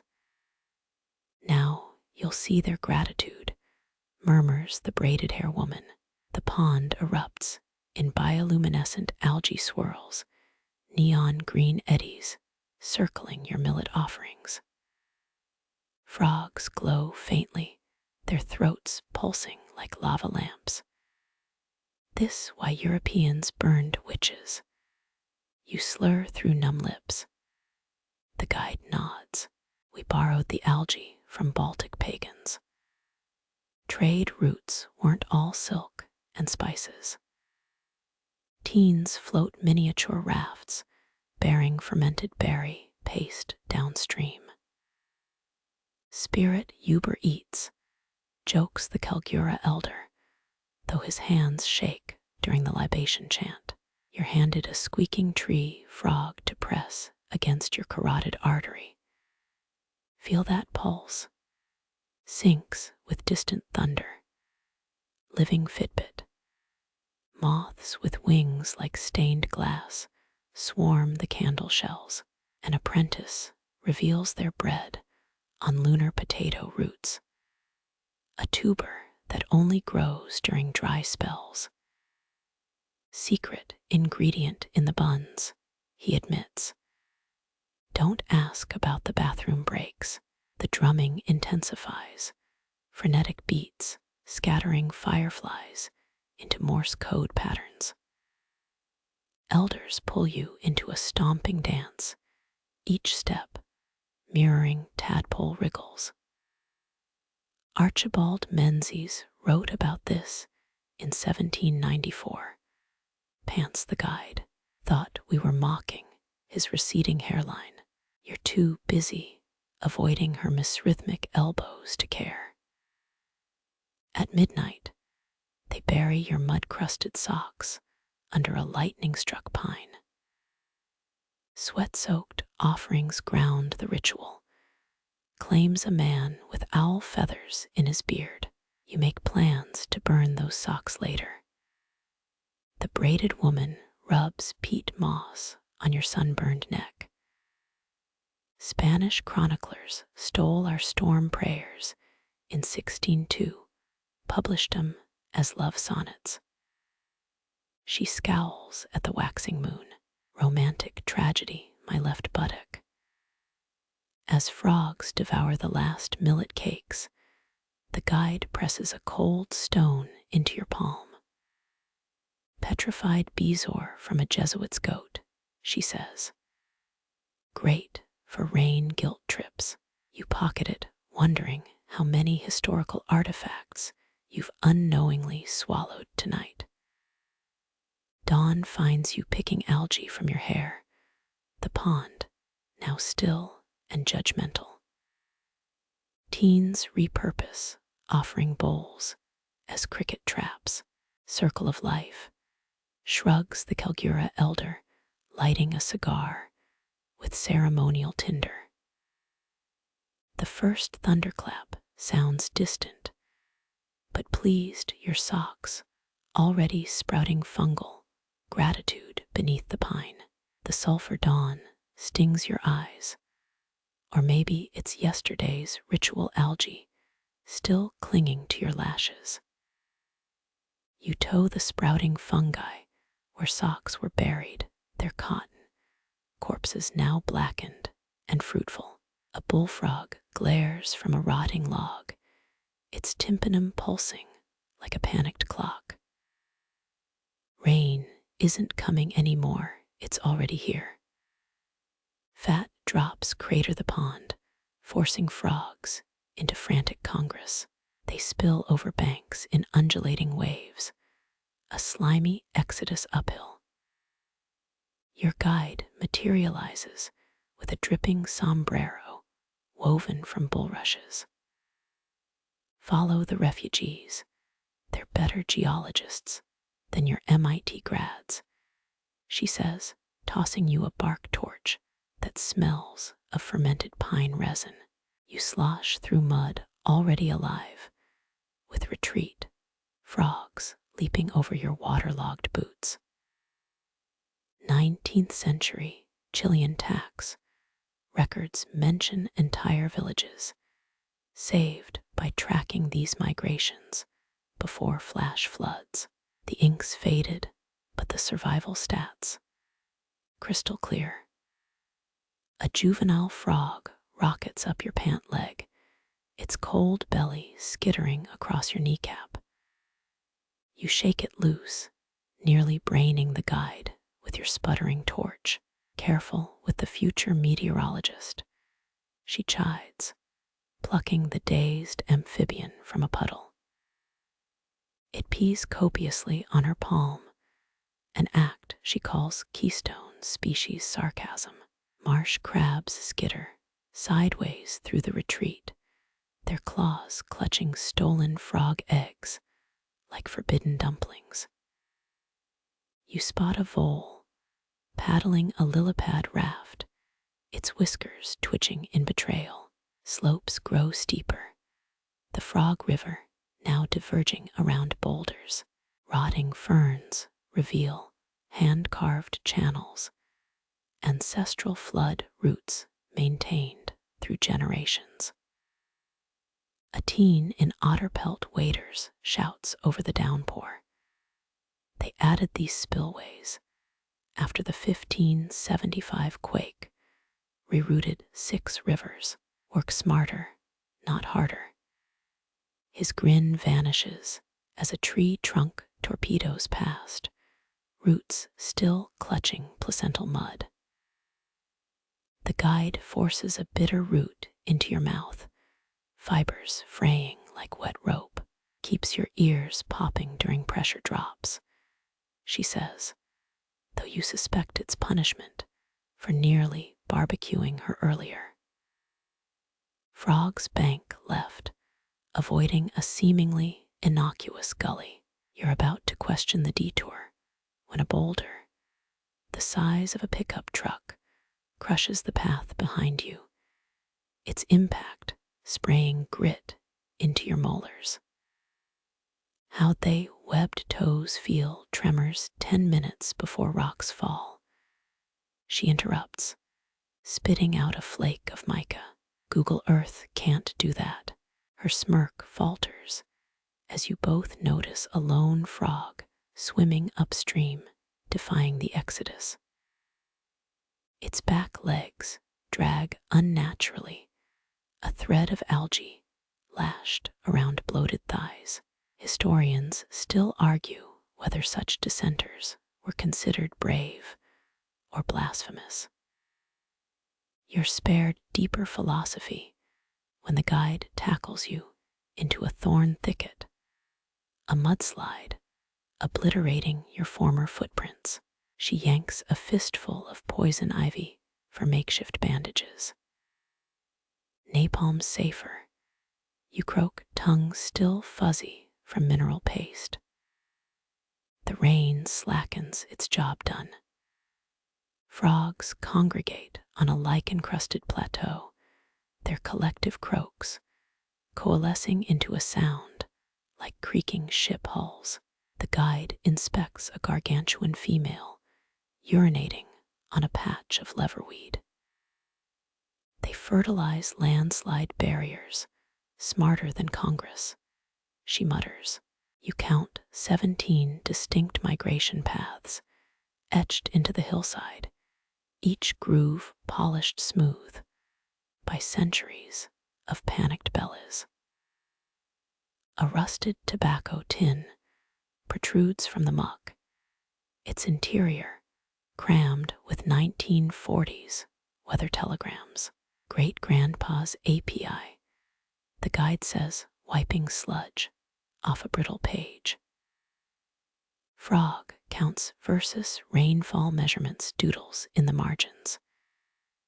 You squint at a crude sketch of frogs piloting a bomber plane, caption blurred by decades of mold. Cold seeps into your bones, a cruel contrast to the equatorial sun, now piercing the clouds. The guide rubs warm mud into your wrists, its clay loaded with dormant diatoms. They'll bloom when the next storm brews, living barometers. You nod, too exhausted to question microbial horoscopes. Descending at dusk, you find the valley transformed. The pond's doubled in size, its new shoreline littered with snapped reeds. Teens already rebuild offering platforms, their laughter carrying across water that isn't done punishing the land.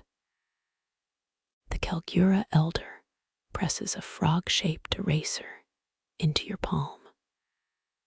For your seismograph charts, he says, you flip it over, finding made in Taiwan, stamped on its plastic belly. Frogs reclaim the floodplain, their return commute more leisurely. One pauses to vomit up a half-digested dragonfly on your boot. You take it as critique, a fair assessment of your dance moves last night.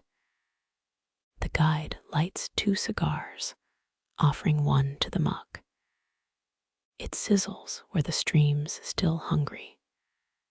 Sleep ghosts over you, a heavy quilt of adrenaline crash. Somewhere uphill, boulders settle into new homes. Somewhere downstream, a vole nurses grudges. And beneath it all, tiny lungs inflate like weather balloons, ready to sound the next alarm. Your boots sink into clay that remembers footprints, centuries of kneading hands, shaped this riverbank into a library. The guide unearths a shard with her machete, its curve decorated with frogs fleeing upward. Touch the panic, she insists. Your fingertip skids over grooves, a landslide's chaos frozen in terracotta. A distant cousin to Inca quippus, Mapuche potters, encoded whole storms in coiled clay. Mainstream anthropologists confirmed this in 1989, carbon dating flood motifs to El Niño years. The urn at your feet shows frogs herding fish, gills fat with rain. That happened 3 generations back, the guide says. Big wet.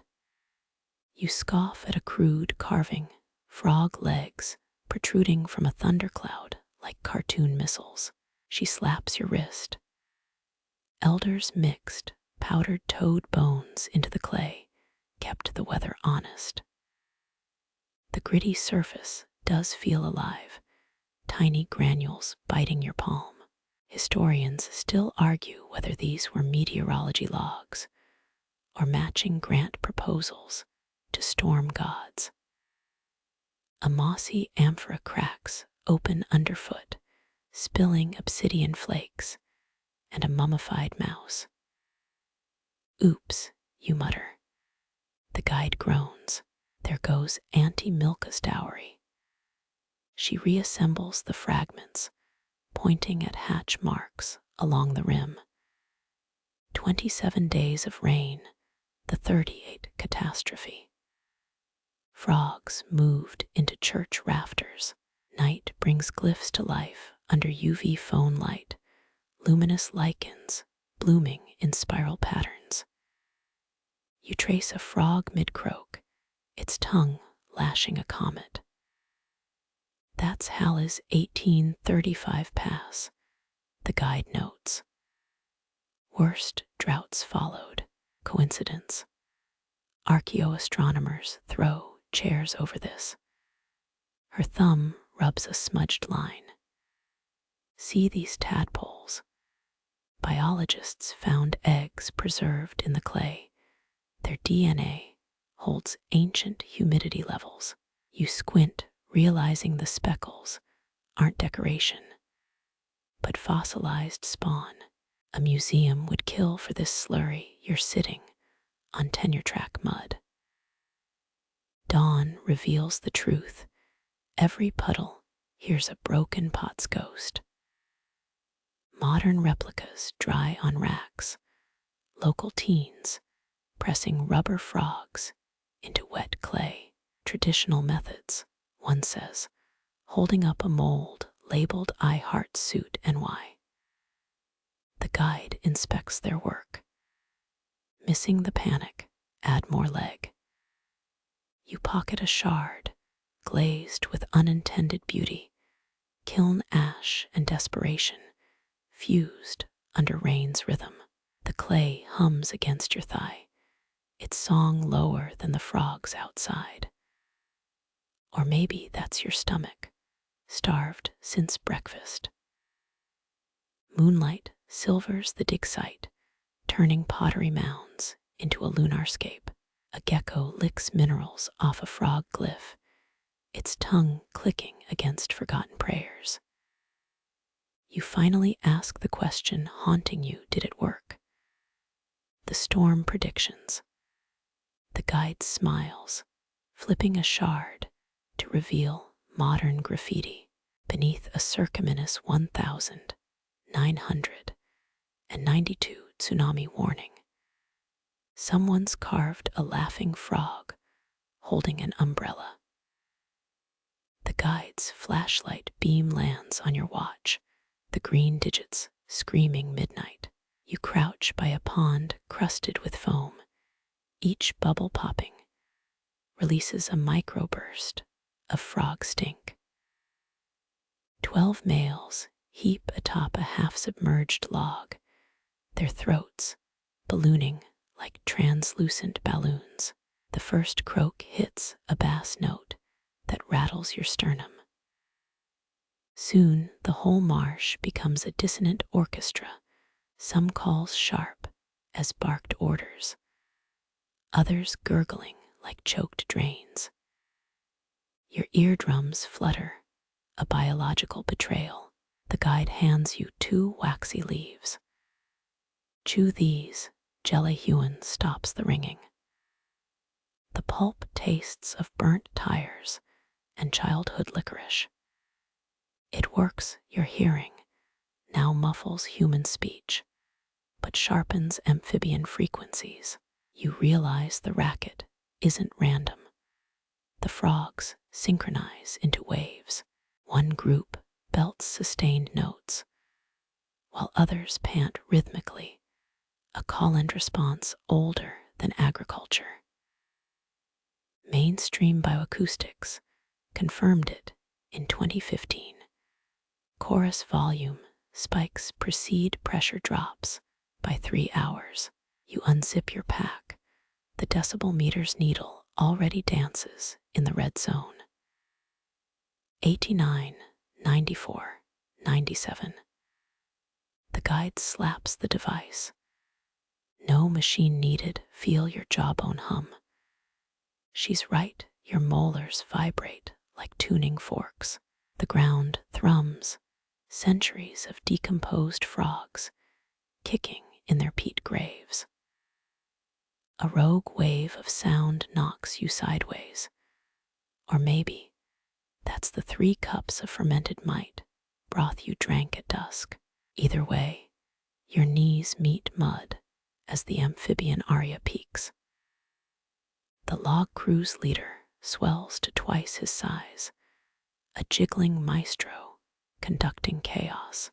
Historians still argue whether Mapuche listeners quantified these crescendos, or just used loud verses, scream sobbing as metrics.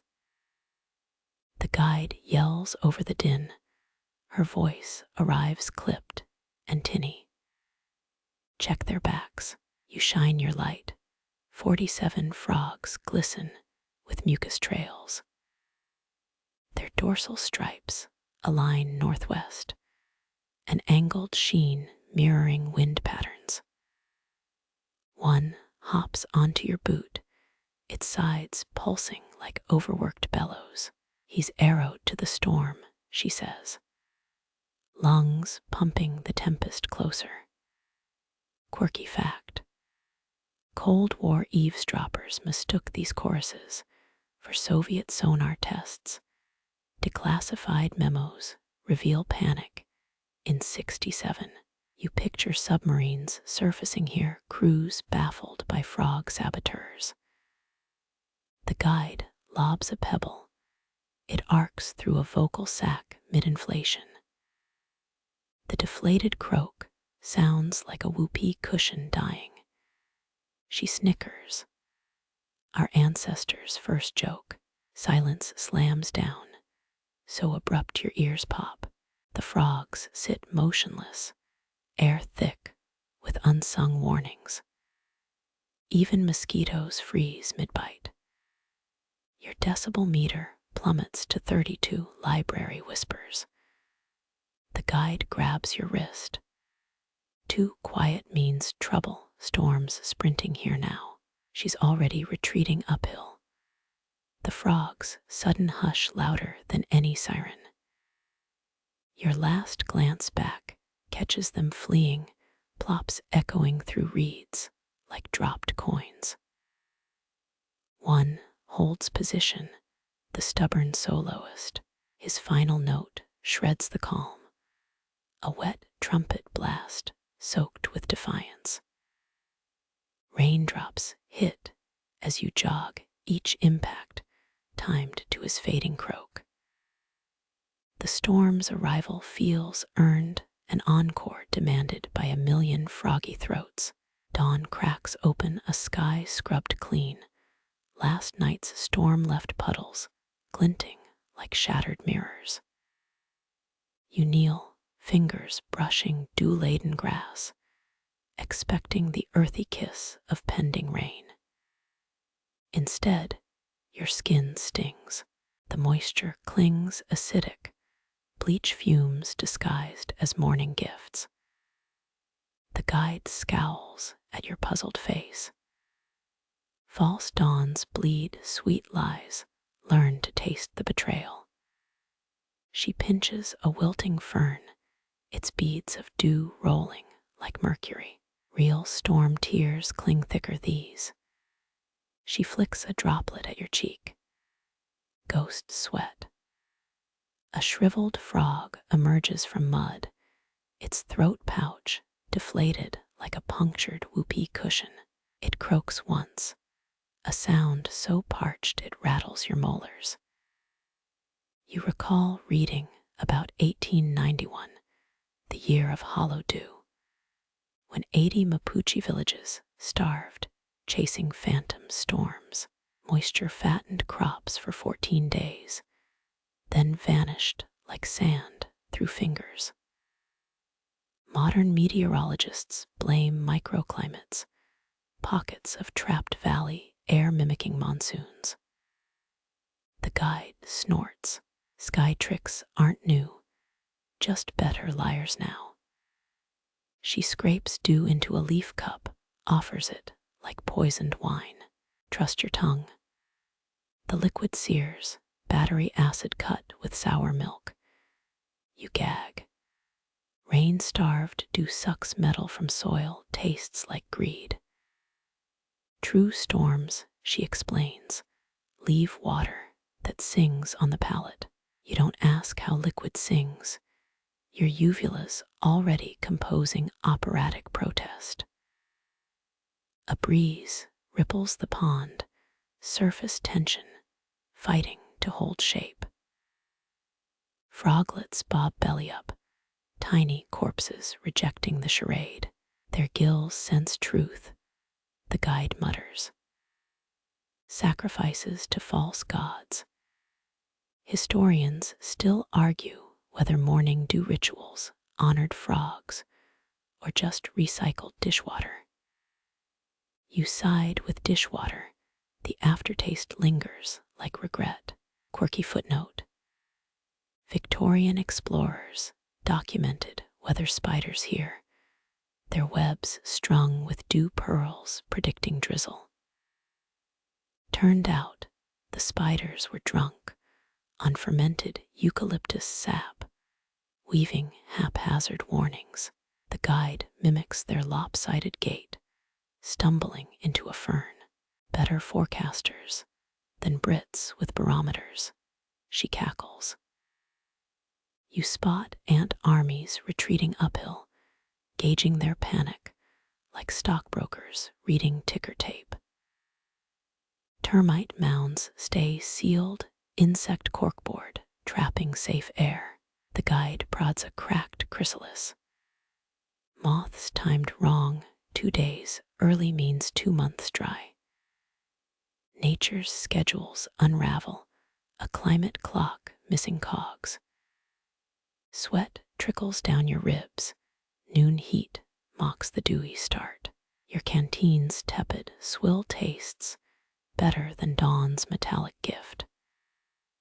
The guide chews a bitter root, her breath sour as unripe persimmons. Bush remedy teaches the gut to distrust pretty mornings. Your stomach gurgles, a visceral lesson in skepticism.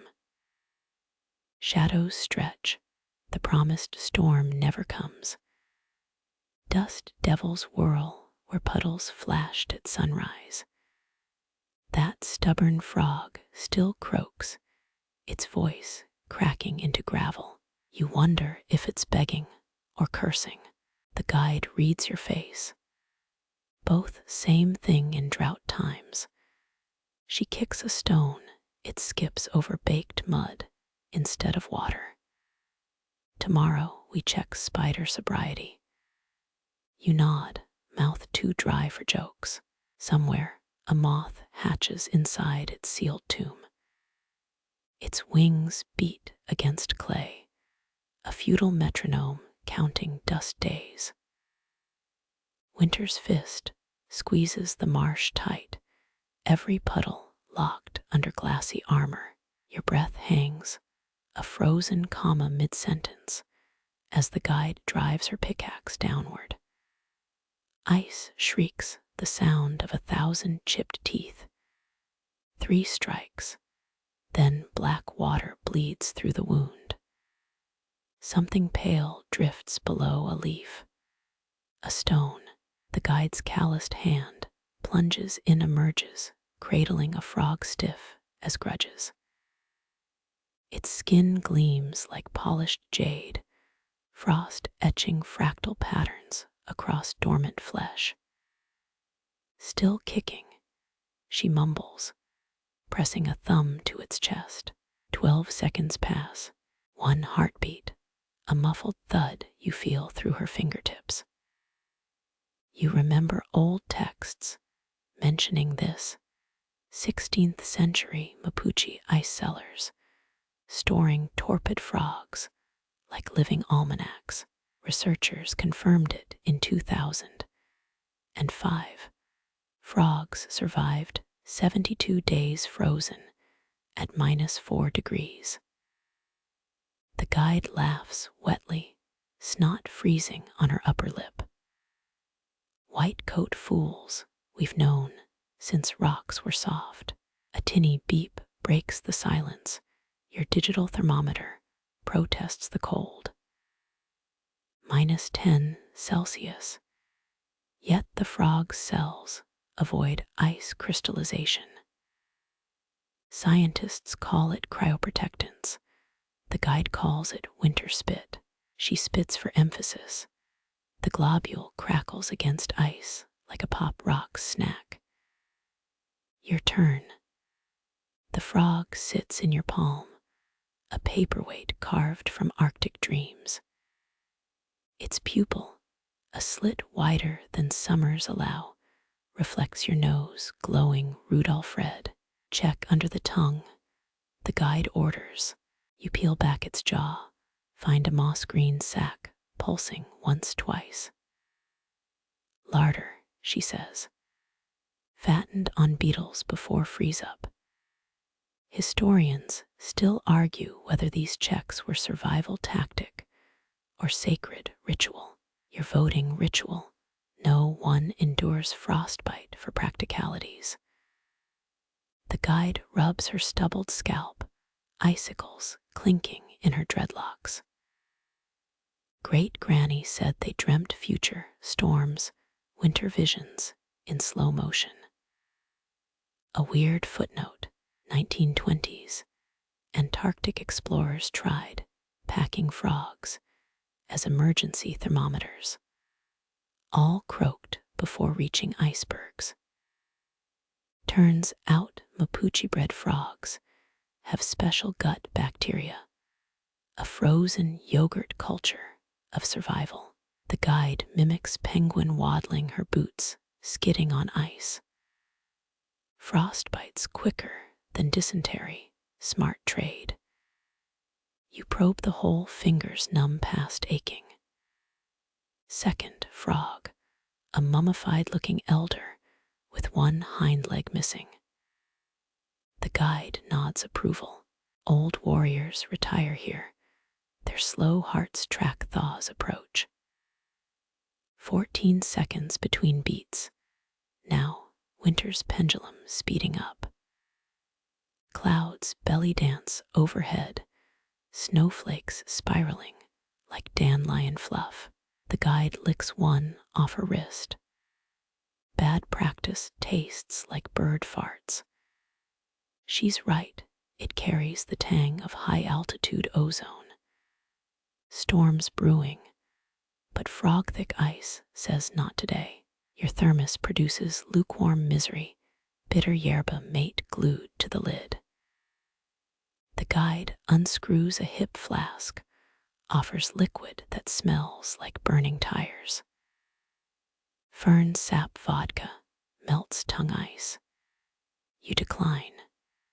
Wisdom over warmth. Sunset bleeds across the ice, pink light ricocheting between frost crystals. The frogs feel heavier now, their once-per-minute heartbeats drumming a glacier's funeral march. 20 beats means spring whispers in 3 weeks. You count 19. The guide rewraps the elder frog in peat moss, its tomb swapped for a wool sock. Back to dreams, she murmurs. You envy its simplicity, 0 responsibilities beyond occasional thumping. Wind sculpts snow into ghostly topiaries, shrieking through bare willows. The marsh sleeps, but never dies life, ticking beneath your boots like a bomb in a jewelry box. Both hands cramp, 2 long, clutching living fossils. The guide slaps warmth into your fingers, her palm rough as tree bark. Midnight finds you 20 holes deeper, a constellation of ice wounds, weeping black. The frogs vary, some plump with summer's hubris, others shriveled like raisins. Their collective pulse maps winter's end, an EKG scribbled across months. Dawn's first light reveals your folly, toes numb as dental Novocaine. The guide pours something furry down her throat, rehydrated slug stew, steaming ominously. You munch frozen blueberries, each one a cold marble of regret. The strongest frog yet emerges, its back striped like a candy cane. Half-breeds, the guide sneers. City frogs sneaking into bloodlines. You pretend to understand amphibian eugenics, nodding, while discreetly flexing dead toes. By noon, you're fluent in ice's language, each fracture pattern predicting storm fronts. Spiderweb cracks mean northeast winds, circles within circles say hail. The guide approves drawing glyphs in hoarfrost with her pickaxe tip. Your last extraction reveals twins, 2 frogs frozen belly to belly. The guide barks a laugh, sound bouncing off ice like gunshots. Winter sweethearts, they'll thaw arguing. She pockets them, a Valentine's Day prank waiting to happen. Shadow's edge touches the marsh, blue, creeping across your makeshift ice city. Data swirls in your skull, heartbeat counts, crack angles, the guide's cryptic mutterings. It computes to this 46 days until spring's first true storm. The guide repacks her tools, frozen frogs clacking like dice in a cup. She tosses you a pea-trapped bundle. Sleep with it, dream of monsoons. You hesitate, then tuck the ice chunk under your parka. Cold seeps through ribs, a glacial whisper against your heartbeat. Somewhere beneath you, 10,000 frogs count seconds in braille. Their slow thumps synchronize with distant thunder, a storm unborn but already restless. Spring thaws the ice, but not the noise. Your boots sink into mud that slurps, a hungry mouth reclaiming winter's bones. Frog songs erupt, slapped together notes, like a jazz band tuning. But something's off, the trills sound elevated. A shadow darts overhead, folded wings, slicing through crane flies. The mockingbird lands, puffing its speckled chest like a lounge singer. Its beak opens, and out pours a perfect frog croak. Not mimicry, forgery. The guide snorts, her spring wardrobe swapped for a poncho stinking of fermented algae. Feathered thieves steal songs to flirt. Last week, copied my grandmother's snore. She lobs a clump of mud, the bird dodges, serenading us with a half-finished symphony. History Corner. Charles Darwin's crew mistook these birds for ventriloquists. In 1834, wrote home about tree frogs inhabiting avian throats. Took 70 years for ornithologists to admit the Mapuche had it right. You track the imposter, its throat vibrating with stolen thunder. 3 croaks, pause, then a flawless imitation of your ringtone. The guide checks your pocket. Answer it. Maybe your mom's calling via sparrow. Dawn reveals the scam's genius. Mockingbirds perched on cattails, amplifying frog choruses across the wetland. Their stolen songs carry farther. A feathered PA system for storm warnings. You catch the pattern. Bird echoes precede frog silence by 6 hours. A quirky twist. Juvenile mockingbirds mess up the pitch, their croaks sounding like kazoos. Elders peck them silent, avian quality control.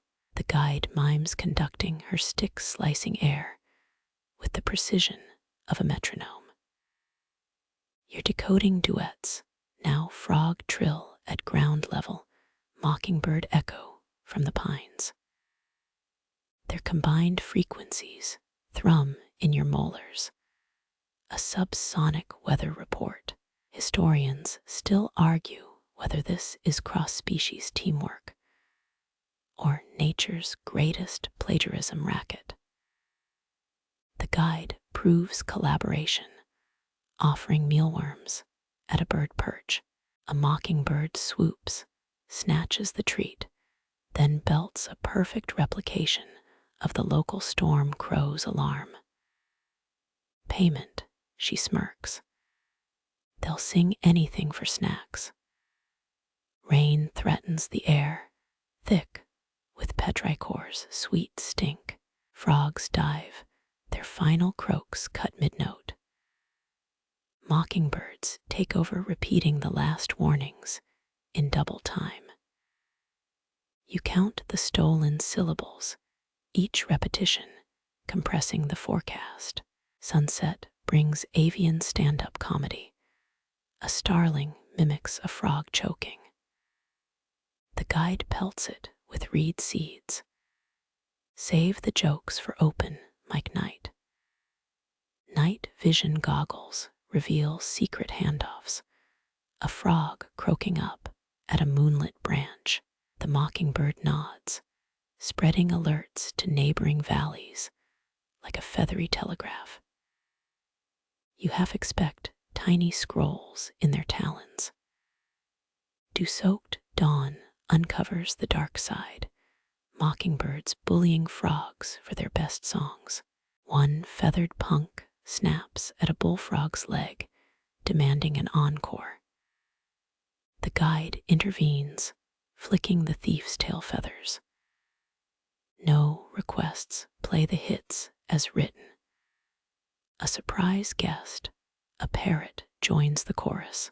Its frog croak sounds Aussie, all vowels and misplaced confidence. The guide facepalms. Tourists feeding exotics again. Next, we'll get rapping cockatoos. You map sound radii, frog originals, travel a half-mile. Mockingbird repeats hit 3 miles. Triple the warning range if you trust feather-brained messengers. The guide does.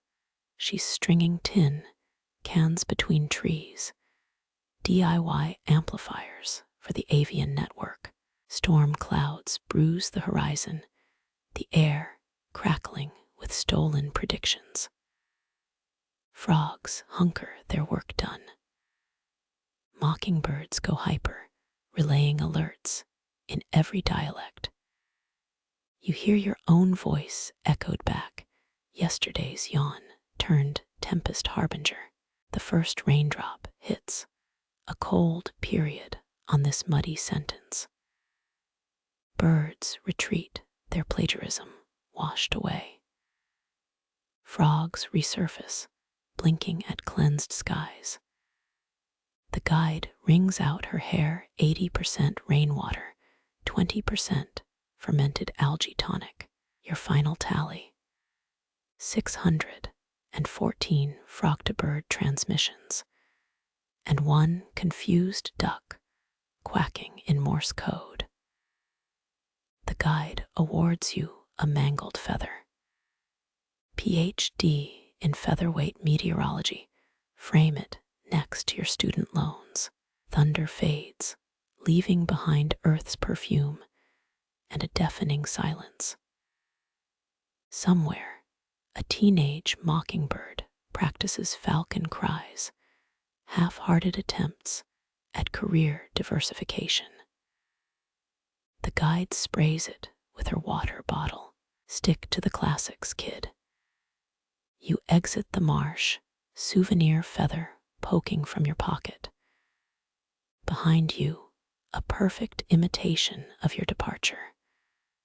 The mockingbirds are learning. Your boots pause at water's edge. A pond so still, it mirrors clouds like polished obsidian. No ripples, no frog splashes, just dragonflies stitching the surface with needle-thin legs. But your neck hairs prickle. This isn't calm, it's a held breath. The guide kneels, her knife slices the mirror. Algae tendrils coil upward like green smoke.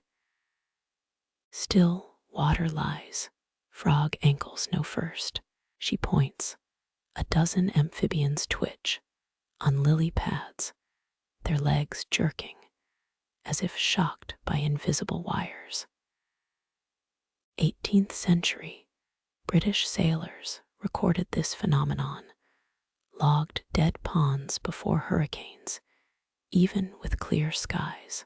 Admiralty dismissed it as superstition, right up until the Great Storm of 1703 sank 15 warships. A frog launches sideways, belly flopping into water thick as syrup. The guide grins, her teeth smudged with ceremonial wakdu leaf. They feel it through their feet. Earth's whispers travel faster in fluid. You crouch, palms skimming liquid that should chill but doesn't. The pond's tepid, a bathtub abandoned mid-soak. Something stirs below, not fish, not weeds. The guide tosses a pebble. It sinks slower than gravity allows. Pressure's dropping water gets clingy. A rogue factoid surfaces. During Chile's 2010 earthquake, frogs fled a lake hours before tremors. Geologists found methane bubbles altering water viscosity, turning shallows into sensory tripwires. The guide nods when you mention it, her braids clicking like abacus beads. Frogs read the fizz, we read the frogs. Mud squelches, your footprint collapses into a hissing gas vent. The guide slaps a hand over her nose. Sulphurous encore, incoming nature's whoopee cushion. You both retreat, giggling like kids who have freezed a toilet. Historians still argue whether 1786's dry tempest over Spain, a rainless hurricane, was predicted by stagnant ponds. Scrolls describe convulsing frogs, but zero flood marks. Contemporaries called it God's cough. A frog belly up floats past, legs pedaling air. The guide fishes it out, taps its chest until it burps. Not dead, just drunk on low pressure. Party animal. Sunlight warps, clouds smudge like wet charcoal. The pond darkens not from shadows, from within. You dip a jar, water flows upward, stretching like molten glass. The guide seals the sample. It vibrates on her palm. Tectonic latte, extra foam. Your boots sink alarmingly. Soggy ground, now quicksand's shy cousin. The guide yanks you backward, her grip, all tendon and gristle. Mud's sweating means it's scared. Wise to listen. A bubble erupts. 3 more follow, pop, pop, pop. A Morse code punchline. The frogs freeze, their gold eyes reflecting comet trails of rising gas. One croaks, a sound like bending sheet metal. The guide unrolls a bark scroll. Ancient Mapuche glyphs show frogs straddling wavy lines. First seismographs, living needles on nature's Richter scale. You trace the carvings, centuries-old legs, still mid-twitch. A hiss builds, air sizzles, with swamp gases' eggy stench. The guide lobs a fire starter into the pond, flames skitter blue across the surface. Chem 100, and one pop quiz, what's heavier? Air or lies? Raindrop hits it shouldn't, skies still desert dry. The guide licks her arm, tastes the droplet. Not rain, condensation vomit. Pressure's puking. Frogs ditch their lily pads, storm crawlers hauling ass uphill. The pond bulges, center rising like a water monster's spine. The guide sprints, yelling over her shoulder. Unless you fancy a methane enema move, you follow, lungs burning, as the pond explodes behind you. A geyser blasts 30 feet, dead fish snowing through the sky. The guide high-fives a tree. Welcome to pressure release therapy, Mapuche edition. Silence returns sharp as broken glass. The pond's empty now, cracked mud stretching like a bad claymation effect. Frogs cautiously emerge, poking heads from rodent burrows. The guide prods a gas fissure. It moans like a stepped-on bagpipe. Ever seen Yellowstone's geysers? Same principle, just less Insta-friendly. She right cans a fish. It thaws midair, plops into the mud. Your socks squelch with every step, a biohazard of pond, scum, and regret. The guide wrings out her poncho, green ooze pooling around boots. Free skincare treatment, your pores'll thank me in a decade. Dusk brings eerie serenity, moonlight glazing the dead pond porcelain white. Frogs resume their posts, twitching like malfunctioning wind-up toys. The guide carves a warning into bark, adding to centuries of scratch-made data. You pocket a mud shard, its underside webbed with escaping gas tunnels. The guide nods approval. Show that to your seismologist friends. Watch their monocles pop. Thunder growls, legitimate this time. Clouds curdle overhead. Real storms don't RSVP. The guide whoops her joy, drowned by the first true downpour. Frogs sing backup vocals, their ballad, backed by lightning's cymbal crash. You stand drenched, feeling stupidly alive. The guide tosses you a fermented algae pouch. It tastes like Jim's socks in a good way. She toasts the sky to lies that tell the truth, and frogs who can't keep secrets. The pond refills, frogs now croaking overdriven amps through water's return. Their legs still jerk, ancestral memory of Earth's deceit. You realize stillness isn't peace, it's the universe holding its breath. The guide flicks your ear, her touch ice cold from rain. Lesson learned. Even mirrors lie, especially the wet ones. You hike out, clothes suction to skin, shivering with the thrill of being fooled. Behind you, the pond winks with reflected stars, already plotting its next act. The guide stops short, her machete raised mid-swing. Raindrops clatter against your poncho, though every weather app claimed clear skies. She squints through downpour points to a sagging treehouse. Time to meet the DJs. You climb, rope ladder groaning under soggy boots. The hut's floor feels alive, crunchy, textured from a century of shed cicada shells. A hunched elder straddles something between harp and spiderweb, its frame strung with glistening fibers. Catgut, you guess. The elder snorts, his fingers plucking a string that sounds like a drunk mosquito. Rhea tendons tanned in llama urine. Humidity tightens them, storm tuners.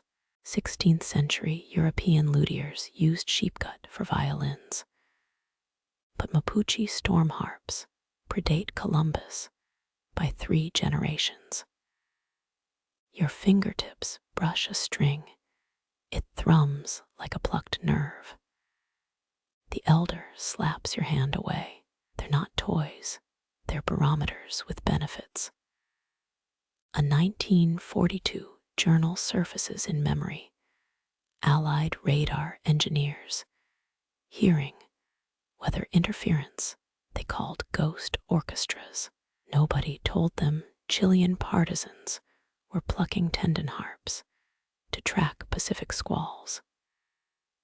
The elder nuzzles the instrument, cheek pressed against vibrating chords. F sharp means incoming. B flat's false alarm. G is how you say maybe grab snacks. Rain drums the thatched roof. Smoke from a dung fire braids with humidity. Strings tighten audibly, notes climbing the scale. The elder knots a fresh tendon, spit sealing the join. Women's hair worked better, but the Pope didn't like that export. You blink, hair. The guide smirks, tugging a gray strand from her braid. Human scalp holds memory. Storms make roots ache. But try explaining that to Spanish tax collectors.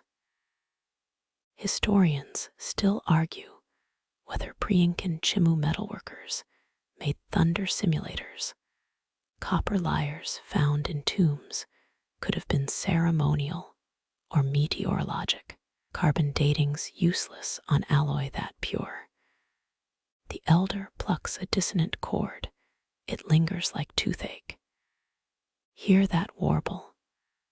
Low pressure system just over the Andes. He nods to the guide. Your pond blue, this'll confirm next act. A string snaps, recoiling like a whip. The elder tuts, rubbing the frayed end across his tongue. Salty means hail core. Bring the goat inside. Your phone buzzes. NOAA, alert screaming flash flood warning. The harp's humming now, unplayed strings resonating like Tesla coils. The guide presses your palm to the soundboard. Vibrations travel up your ulna. Feel that E minor. That's the sky's ringtone. Candlelight reveals carvings, centuries of storm names etched into wood. One reads Boresca idiota, idiot storm, with a crude dick doodle. Even weather prophets needed bathroom humor. The elder retunes, hums along with the harp's drone. His missing front tooth whistles on the high notes. You realize it's a cover of Radiohead's Creep. Wind bullies the hut walls, breathing like living lungs. Strings reach harmonic convergence, a chord that pins your diaphragm. The elder whoops, spilling chicha from his gourd. There's your encore. Lightning flash through gaps in the thatch. You count 17 seconds before thunder. The harp predicted it first. Your Apple Watch pouts in defeat. The guide grabs your wrist, showing goosebumps before the temperature dropped. Still trust your gadgets. She yanks a string. It plays the first bars of Here Comes the Rain Again. Rainwater pools around the harp's base, forming perfect concentric circles. The elder frowns.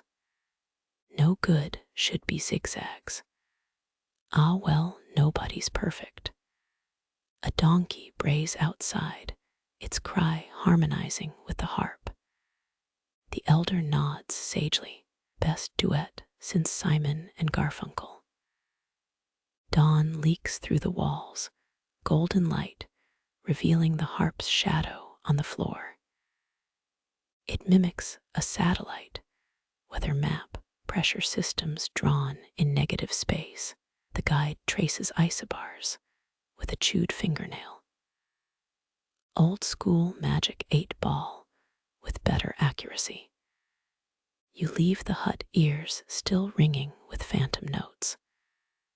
The harp's final chord hangs in wet air, a fading alarm only storm readers hear. The guide flicks your rain-chapped ear. Next lesson, how to interpret avalanche warnings through alpaca flatulence. Bring nose plugs. The village elder's breath smells of fermented corn, a sour counterpoint to her bitter words. She unrolls a cured frogskin scroll, its surface mottled with what you hope is lichen. Here's where the rains lied. Her cracked fingernail taps a crude drawing, stick figures fleeing zigzag rain spirals. 1947. A novice saw rainbows in spawn. Clusters told everyone to plant early. You squint. Those rainbow arcs look suspiciously like mushroom gills. Everyone's heard of Ireland's potato blight. Few know Chile's great grain collapse began with misread frog eggs. The guide kicks a charred cornstalk. Its husk crackles like old parchment. 3/4 harvest lost. Survivors 8 leather belts boiled with mint. A child's ivory carving gets passed around, tiny tadpoles etched into a goat rib. Historians still argue whether the famine stemmed from weather misreads or imported wheat rust hitching rides on Spanish saddles. The elder spits. Her saliva sizzles on sun-baked clay. Fools tried drinking spawn tea, said it clarified vision. You gag imagining it, gelatinous globs sliding down throats. Gave them the runs, which they took as flood warnings. Your boot dislodges a pottery shard, its glaze depicts frogs vomiting clouds. The guide grins. Proto-memes. Darkest joke. That shard's worth 12 goats now. Dust devils whirl past abandoned seed stores, their doors still marked with child-height chalk circles. Emergency grain caches, the guide mutters.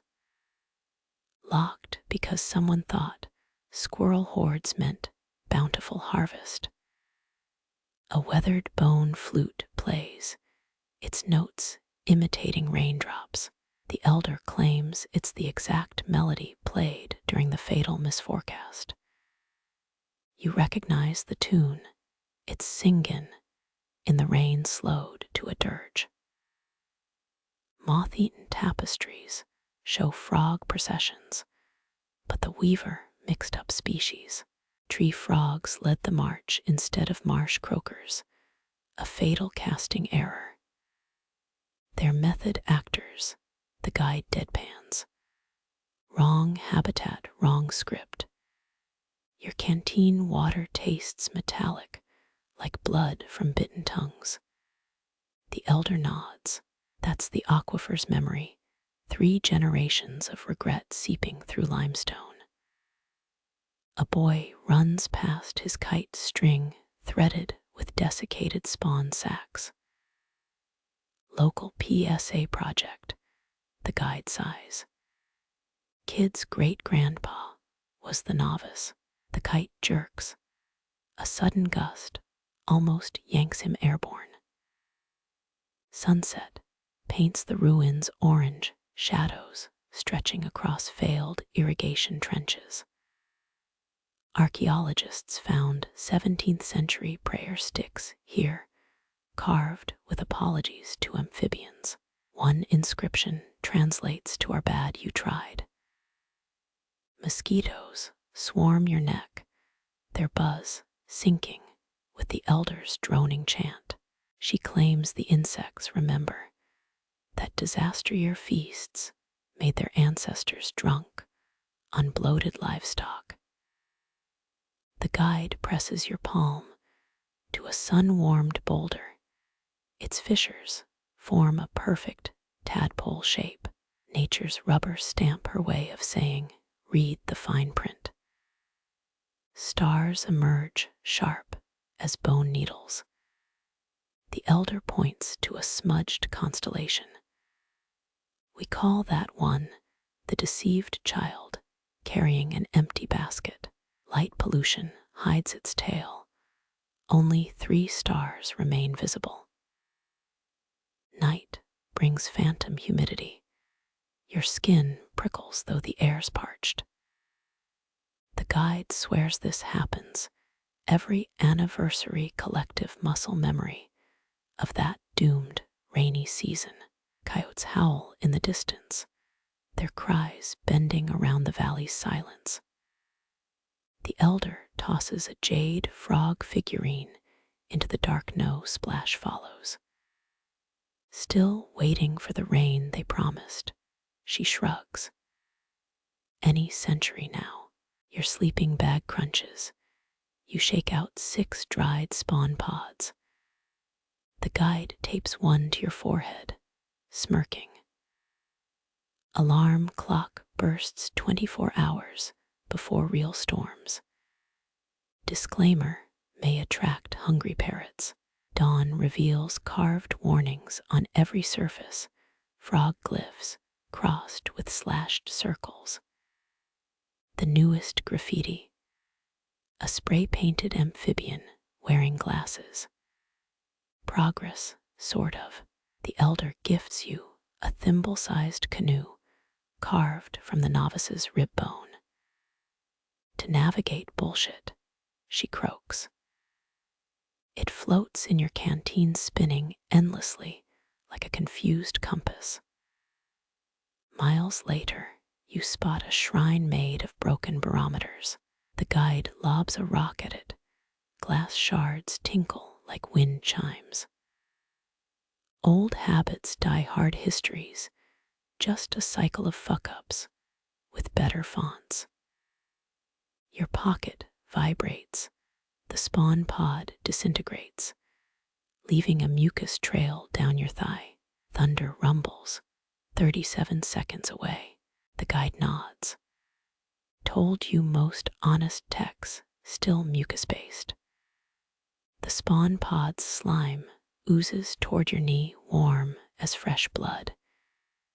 You recoil until thunder answers 37 seconds later. The guide wipes gloop on his trousers.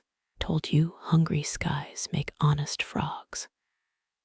Dragonflies swarm overhead, a living storm front. Their wings click like Geiger counters. Mapuche trackers once timed acridid plagues to predict monsoons. 19th century Chilean farmers copied the trick. One journal entry from 1883 reads, "Locusts darken noon, dig the storm cellar by dusk. A frog launches itself at your shin mouth, snapping at phantom gnats. Its sticky tongue grazes your watch, leaving a translucent smear across the face." They're fueling up. The guide laughs. Sky's about to go bankrupt. Everyone's cashing in. You spot beetles massing on a rotting log, iridescent shells gleaming like oil slicks. Scholars found 7 species here that binge eat before pressure drops, their exoskeletons crackling with static. Historians still argue whether the frogs sense storms or just chase this all-you-can-eat bug buffet. A mayfly lands on your lips. You spit it out.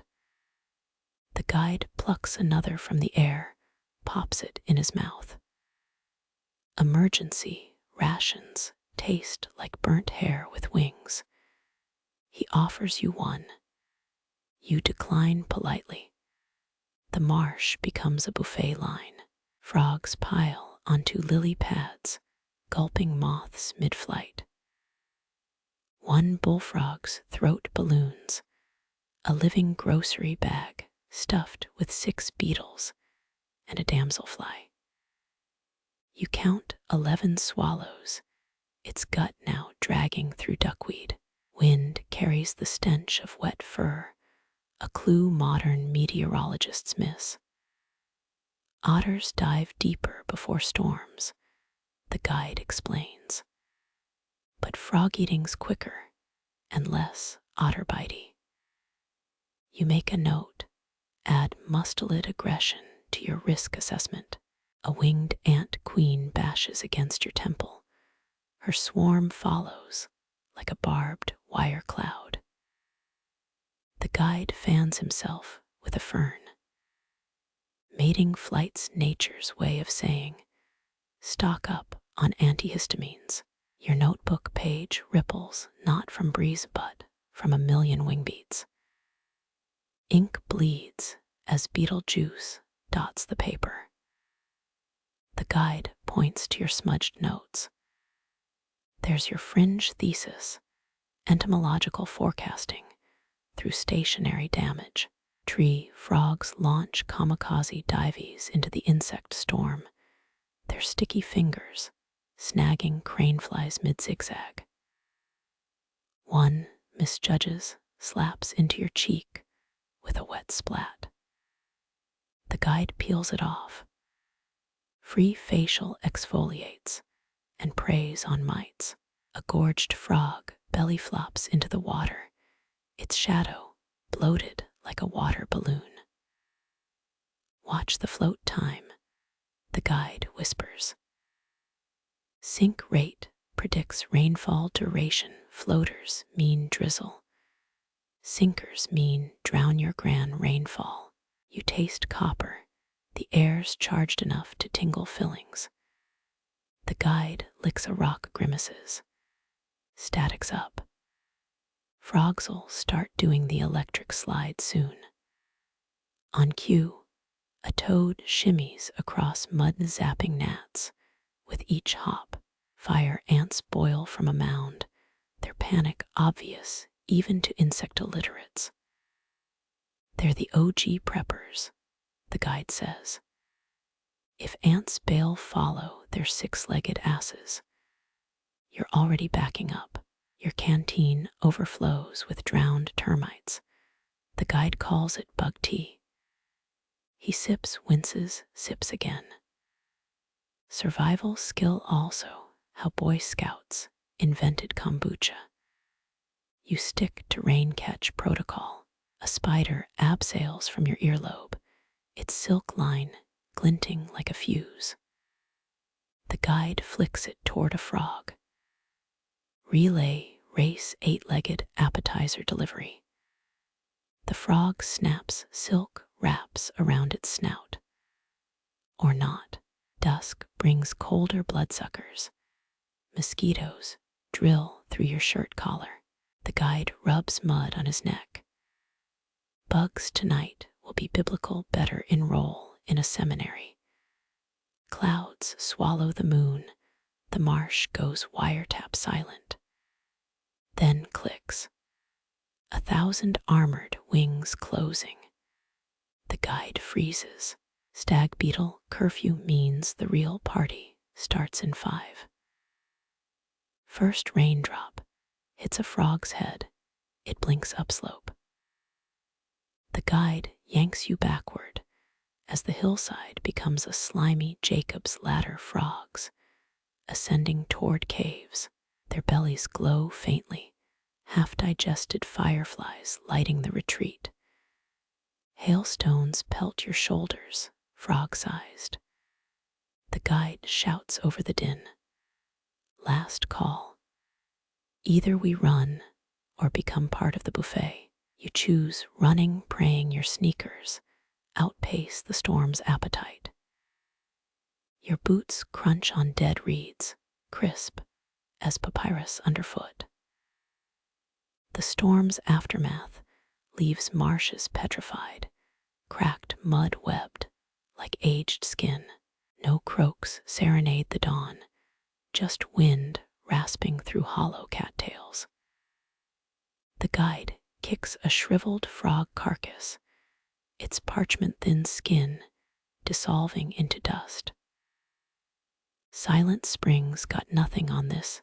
This is God's mute button. You sift ashy soil, finding beetle wing cases, and fish vertebrae no frog spawn. Elders once misread cirrus clouds as storm heralds, hear a fatal optimism.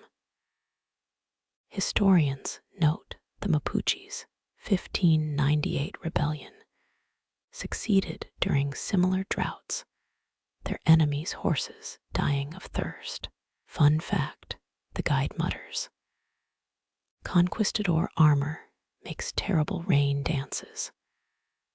A rusted halberd head protrudes from the mud, its pitted blade notched from forgotten skirmishes.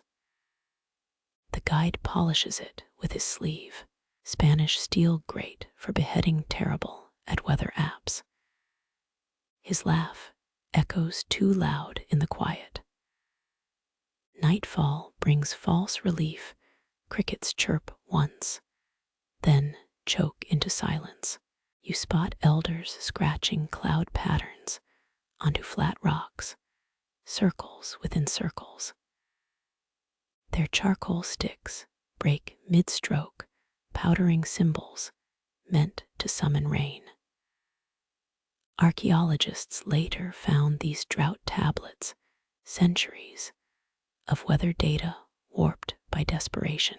The guide points to wisps overhead. See those mare's tails.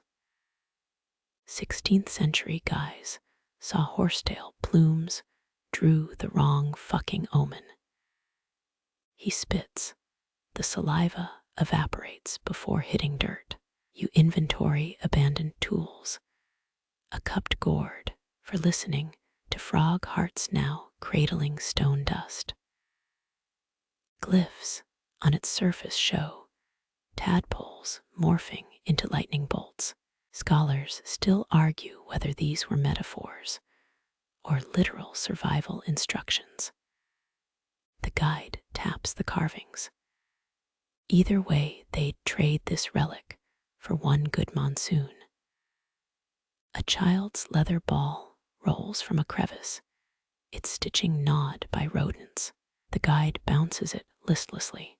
No kickball championships during the great hush, just kids counting dust devils.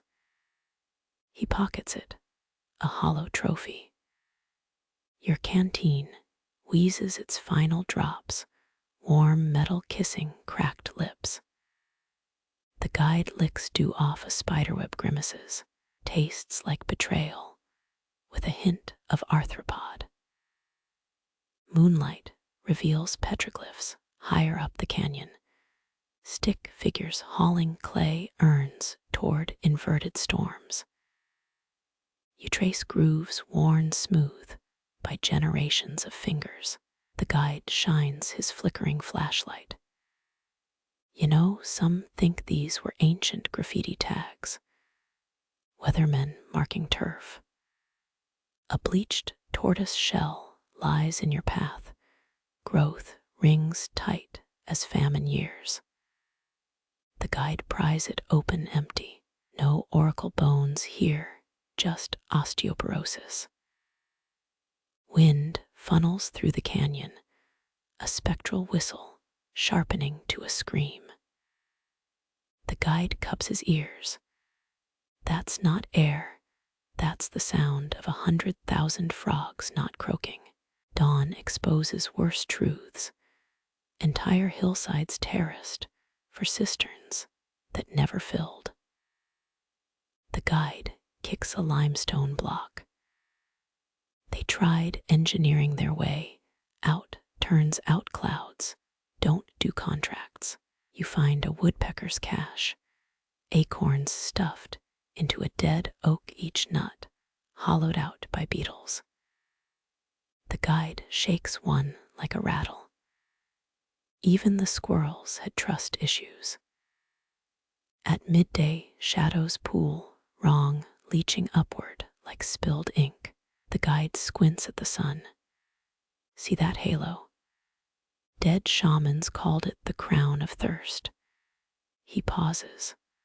Also terrible band name. Your map disintegrates, its corners crumbling like stale bread.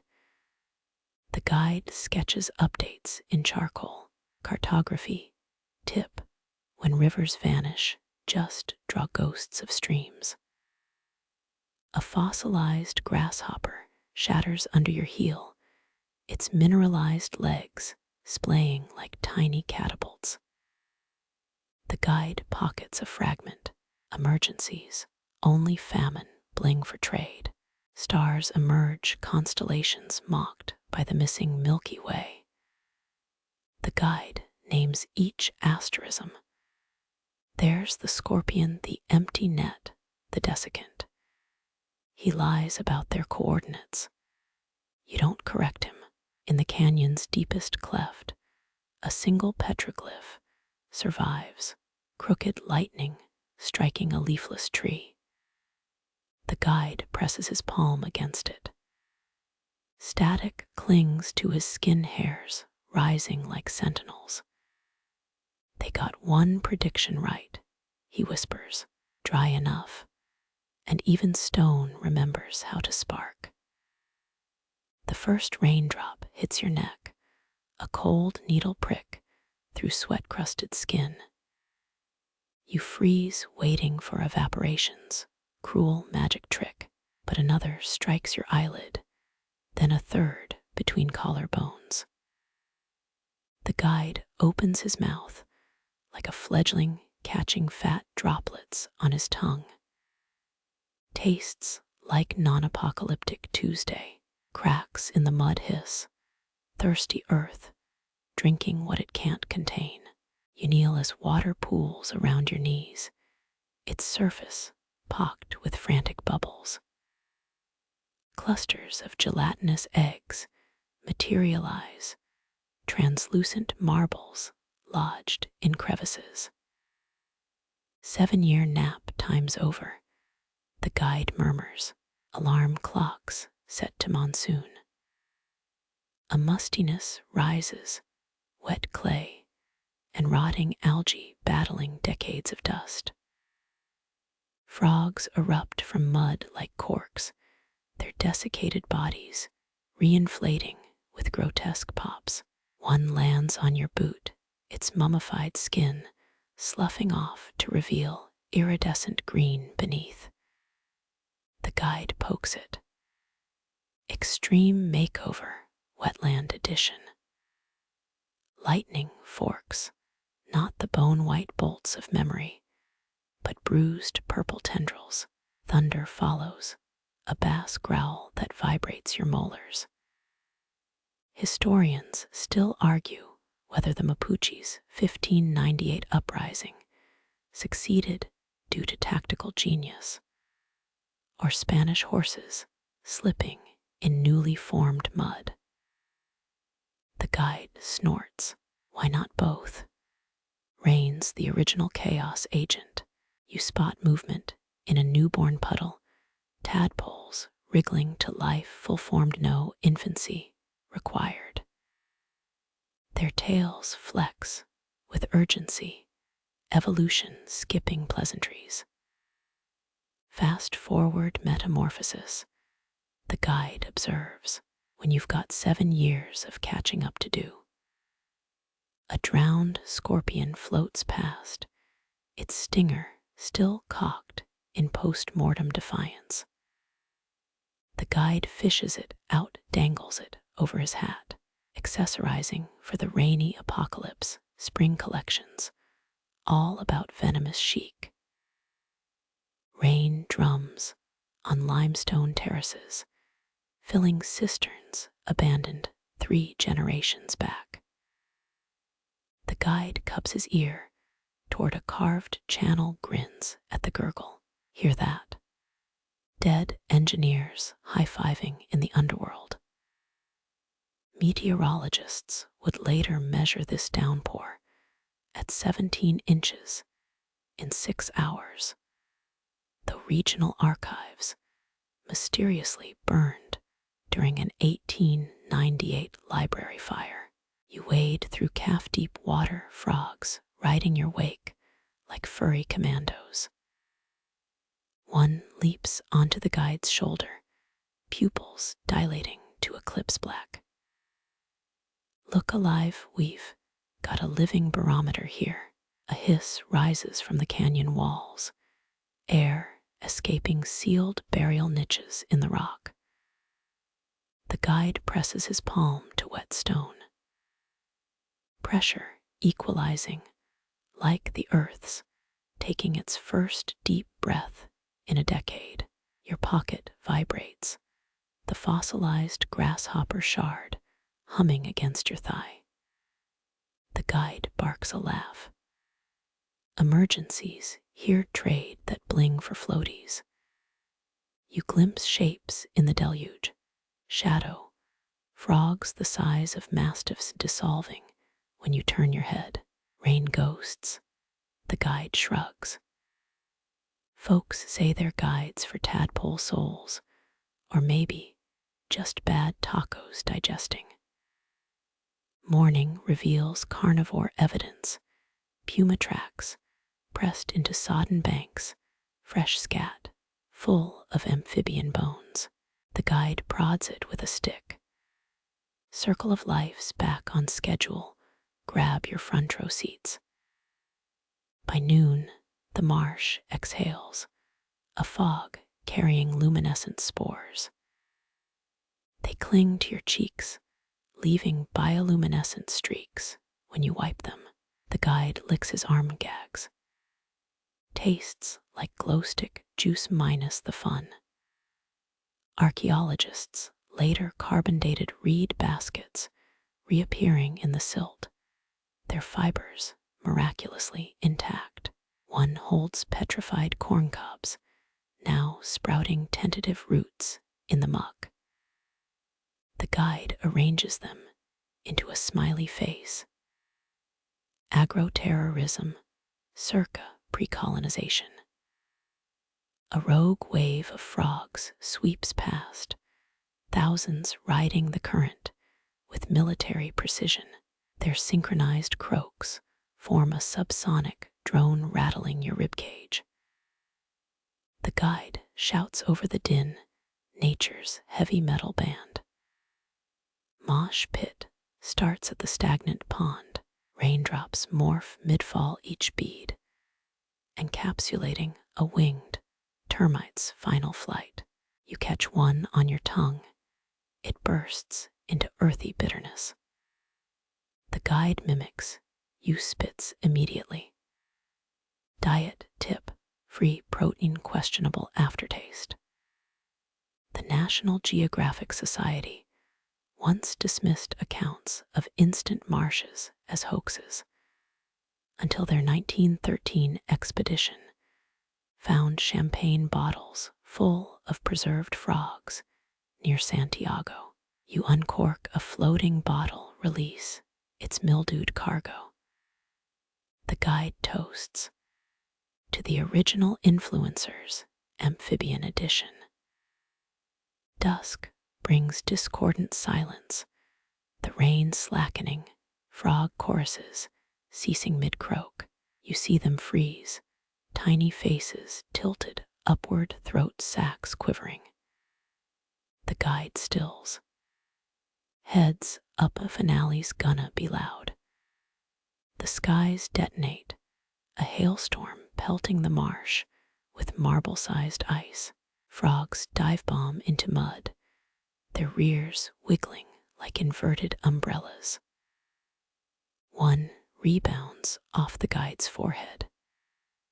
Avalanche of amphibian ass nature's comedy hour. By moonrise, the ecosystem reboots, mosquitoes drilling your neck, bats swooping drunkenly on waterlogged wings. The guide slaps his arm, examines the bloody smudge. Welcome back, you little vampires. Your boots no longer crunch. They squelch each step, birthing miniature whirlpools. The guide flops backwards, floats in a fetal position. You know, some tribes believed floods reset human stupidity. Let's test that theory. As stars pierce retreating clouds, the largest frog you've seen emerges, its back patterned with dendritic lightning marks. It croaks once, triggering a cascade of answering calls. The guide sits up slowly, maestros taking the podium. Cue the fucking symphony.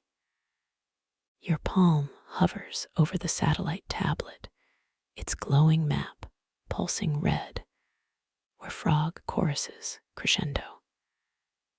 Thousands of emerald dots swarm the screen, each representing a bio-tracked amphibian's last croak before the storm. The guide squints at the data. Told you grandma's weather app had better graphics. A meteorologist's voice crackles through your headset, disembodied and nasal. Confirmation pressure drop aligns with chorus spikes at 0300. You watch algorithms churn, translating croak frequencies into millibar predictions. The guide scoffs. Could have saved the power bill, just licked a frog. Rain hammers the generator tarp. Its rhythmic patter syncs with live frog audio feeds. Scientists once dismissed the Mapuche's methods as coincidence, until a 1987 NOAA study proved frogs detect pressure shifts 12 hours faster than barometers. The guide flicks a water bug off the console. Acid test time. Who's your daddy now, tech bros? Humor glitches through the storm. Someone's rigged the speakers to play Singin' in the rain during data uploads. The guide drums on a keyboard, waterproofed with duct tape. DJ amphibious on the deck's dropping beats and barometric drops. You trace a pressure graph's nosedive, its freefall mirroring the rising chorus outside.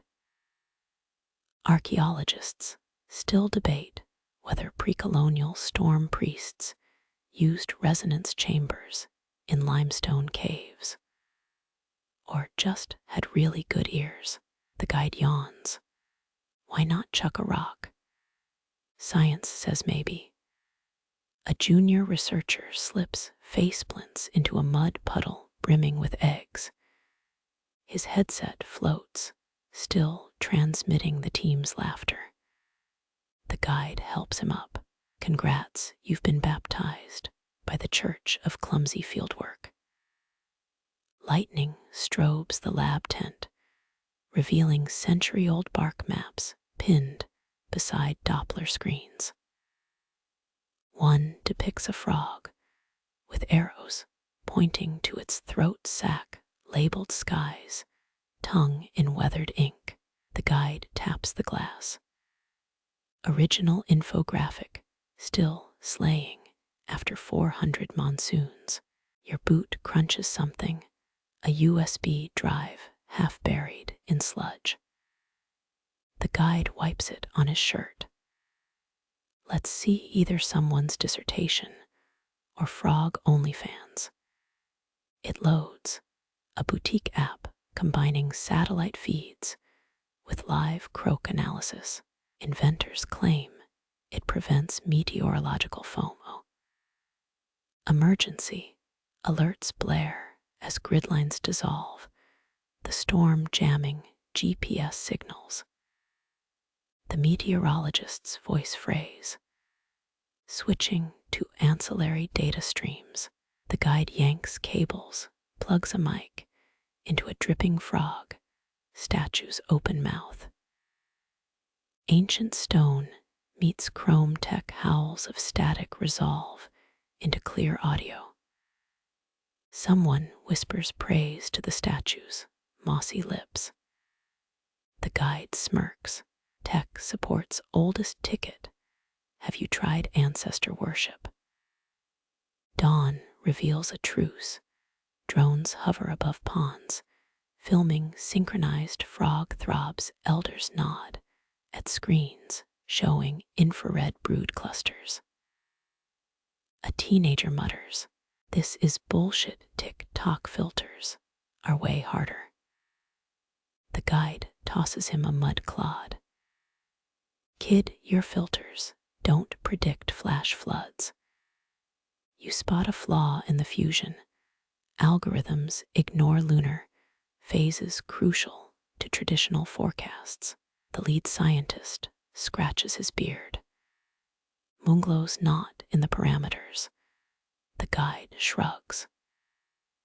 Maybe ask the frogs, they've been RSVPing to moon parties for millennia.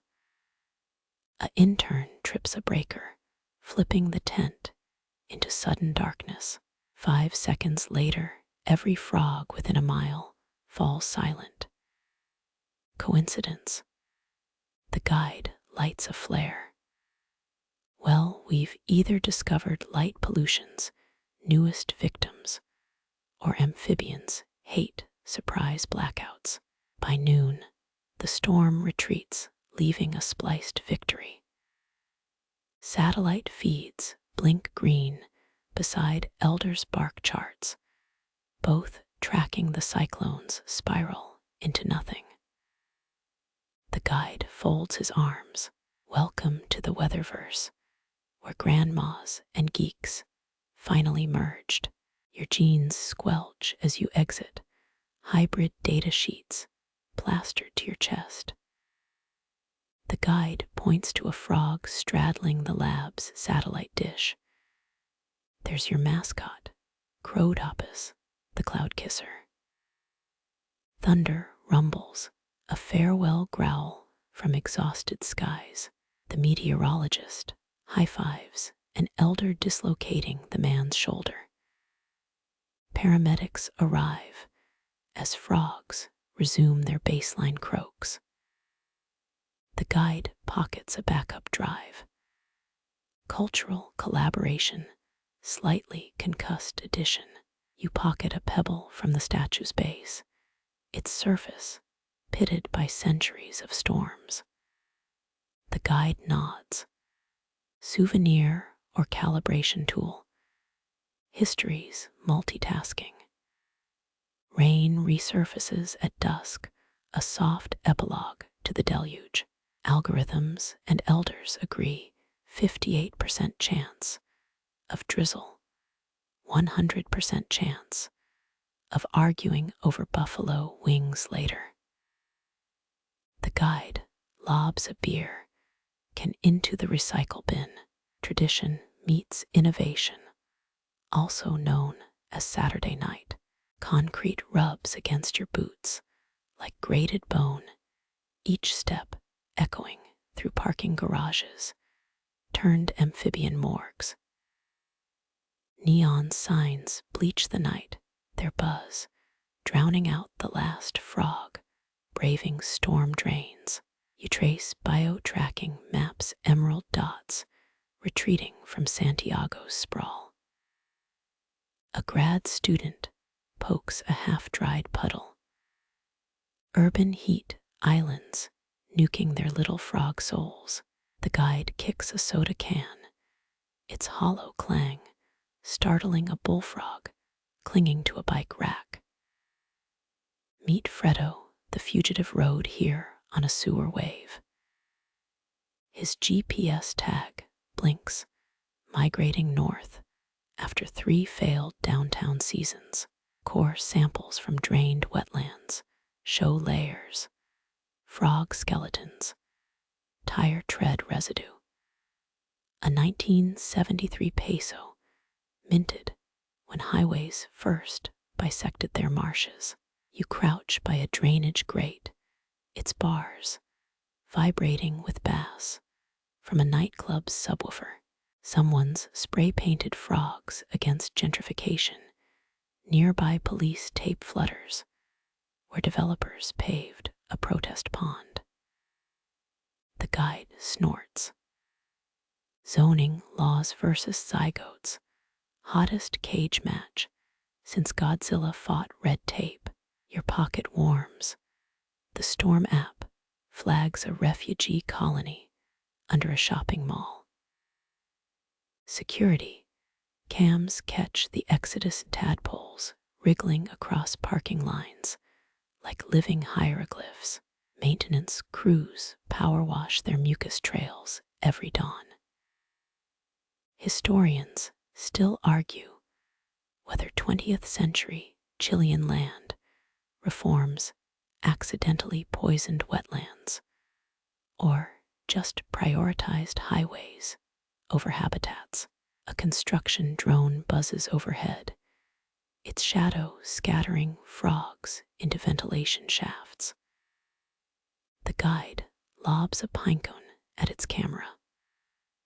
Buzz off, they're already paying rent in existential dread. You find eggs in a storm drain's elbow, translucent orbs reflecting traffic light cycles.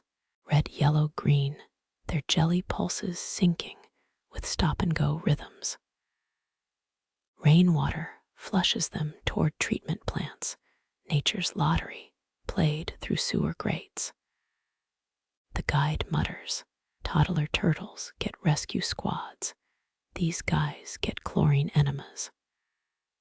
Flashlight beams catch a frenzy frogs scaling graffiti walls to escape rising sewage.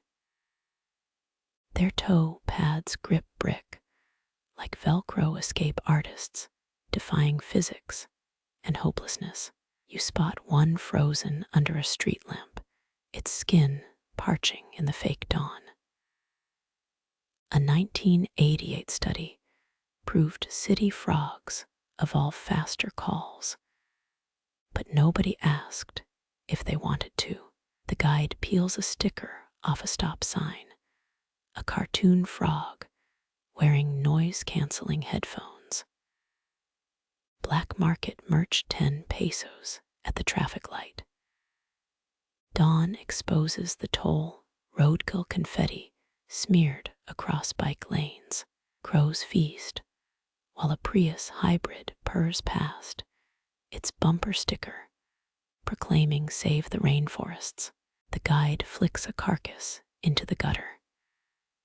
Tourists want pandas, nobody budgets for ditch celebrities. You interview a barista hosing frog remains off the patio. She mentions night shifts haunted by croaks in the espresso machine's steam wand. There, in the pipes is singing through my lattes. The guide scribbles a note. Finally, a decent band name. Bioacoustics reveal survivors, a clan thriving in a retired water tank. Their calls ricochet off corroded metal amplified into eerie chants that echo over the financial district. Traders blame the noise for bad stock picks. The guide grins. Wall Street versus Wetland Street, place your bets. Your thermal camera picks up a hotspot, frogs nesting in a meth lab's abandoned coolant pipes.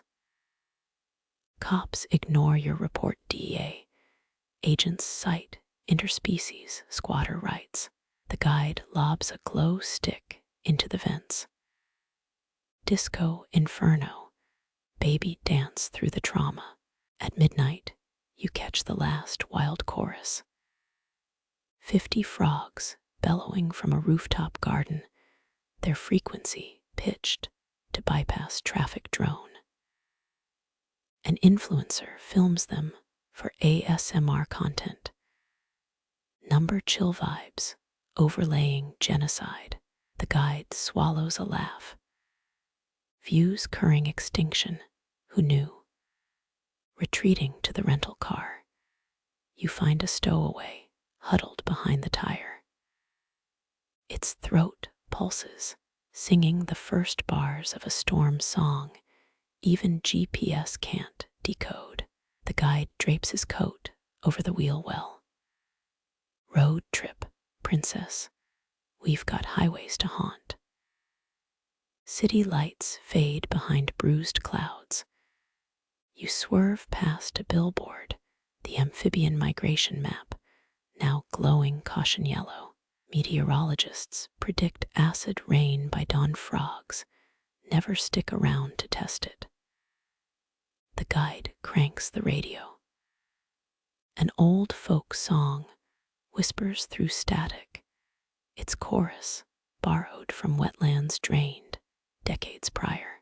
Tires hydroplane across a drowned underpass. Somewhere below, Fredo's descendants memorize hidden currents. The dashboard thermometer drops not that numbers ever told the whole story. Cold stings your hands on the recorder's steel casing, its green LED pulsing like a failing heartbeat. The last bioacoustic array clings to a eucalyptus stump, once the center of a wetland, now strangled by vineyards. You wipe dew off the parabolic mic, each droplet containing vanished frog DNA.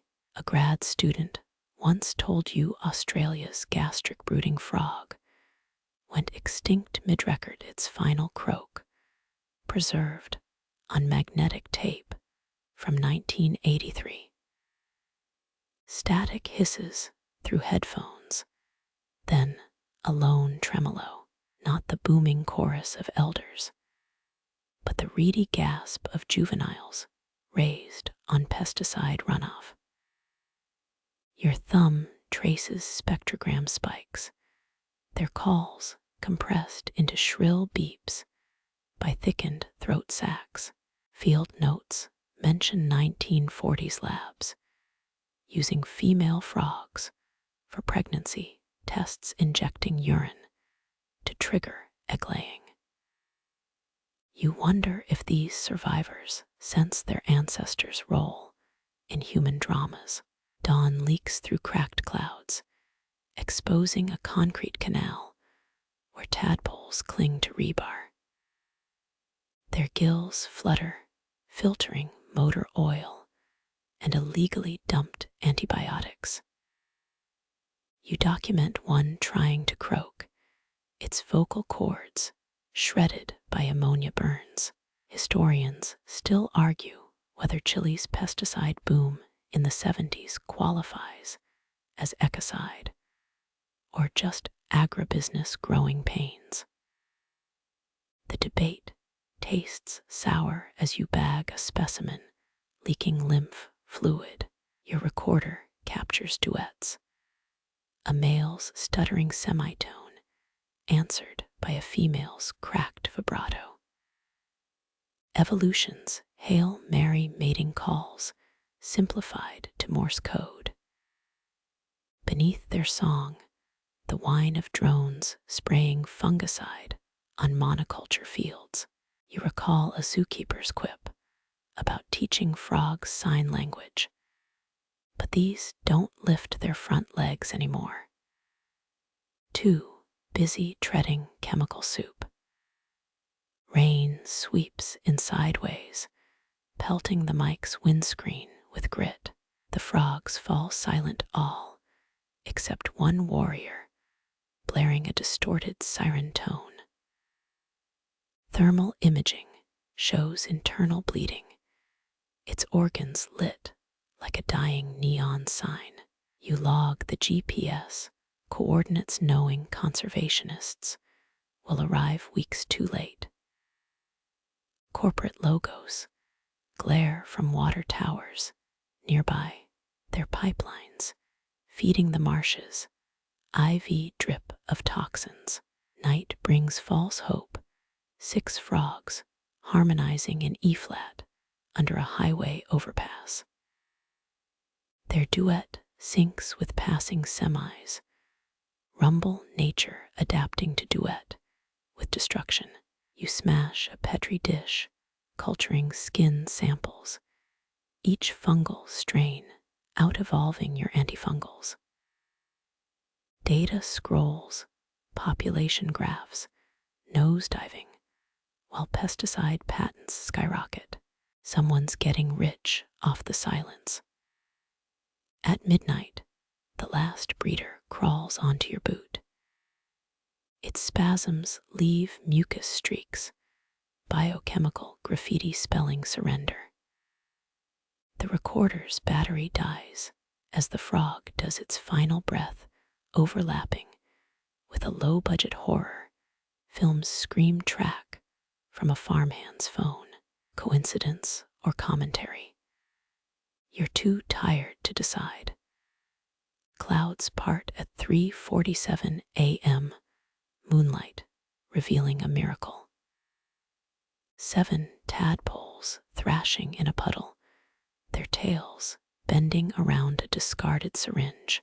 They'll be dead by sunrise, but right now they dance. You capture 22 seconds of splashes, a haiku of defiance. The app tags it as ambient noise. Packing up, you find eggs adhered to your tire treads, transparent spheres, holding commas of life soon to be roadkill semicolons. A text pings your grants canceled. The university prefers AI modeling over dead frog tourism. You eat cold empanadas while the marshes stink seeps into the rental car upholstery. Driving north, the recorder autoplays the day's highlights. Statica gurgles, one pristine croak from a female too young to know she's obsolete. Her frequency matches the 432 HC healing tone wellness influencers play during yoga retreats. You imagine kombucha moms swaying to extinction lullabies. The highway hums along indifferent as chromosomes unravel. Your tires crunch over something soft outside La Serena. Checking feels useless. Everything here's already dead or dying. But you lift the flashlight anyway, revealing a congress of 20 frogs fossilized mid-leap. Their limestone poses look more alive than the last living specimens you tagged. Paleontologists will call this art. The original owners called it survival. The recorder's final act, a glitch warping the last chorus into a dubstep remix. Bass drops synced with bulldozers ripping through Santiago's final frog slum. You upload the file to a wildlife subreddit. It trends between cat memes and combat footage. Comments pour in. Sad, but chill beats though. You eject the SD card. It's 512 GB, holding 9 million years of evolutionary honk, condensed to 47 minutes. The archive smells like burnt plastic, or maybe that's just progress. Staring at the cloudless sky, you realize weather apps never needed frogs. Human hubris tastes like salt and lithium. Tail lights dissolve into fog. Your high beams catch a lone shape hopping west, not toward water, but into the Atacama's lunar dunes. Camera ready, you miss the shot. Some endings refuse witnesses. Your boots sink into salt crust, each step crunching like static. Moonlight etches your shadow long across the Atacama, a jagged silhouette holding cupped hands. The juvenile frog pulses against your palm, its heart thrumming triple time as thunderheads boil over the Andes. You count 17 beats, then lightning forks through argent clouds, nature's ECG synced to amphibian rhythm. Dune winds carry voices, not human, but the creak of 1,000 parched throats. Over the next ridge, a seepage-fed pool glints obsidian. 27 frogs float belly up, not dead waiting.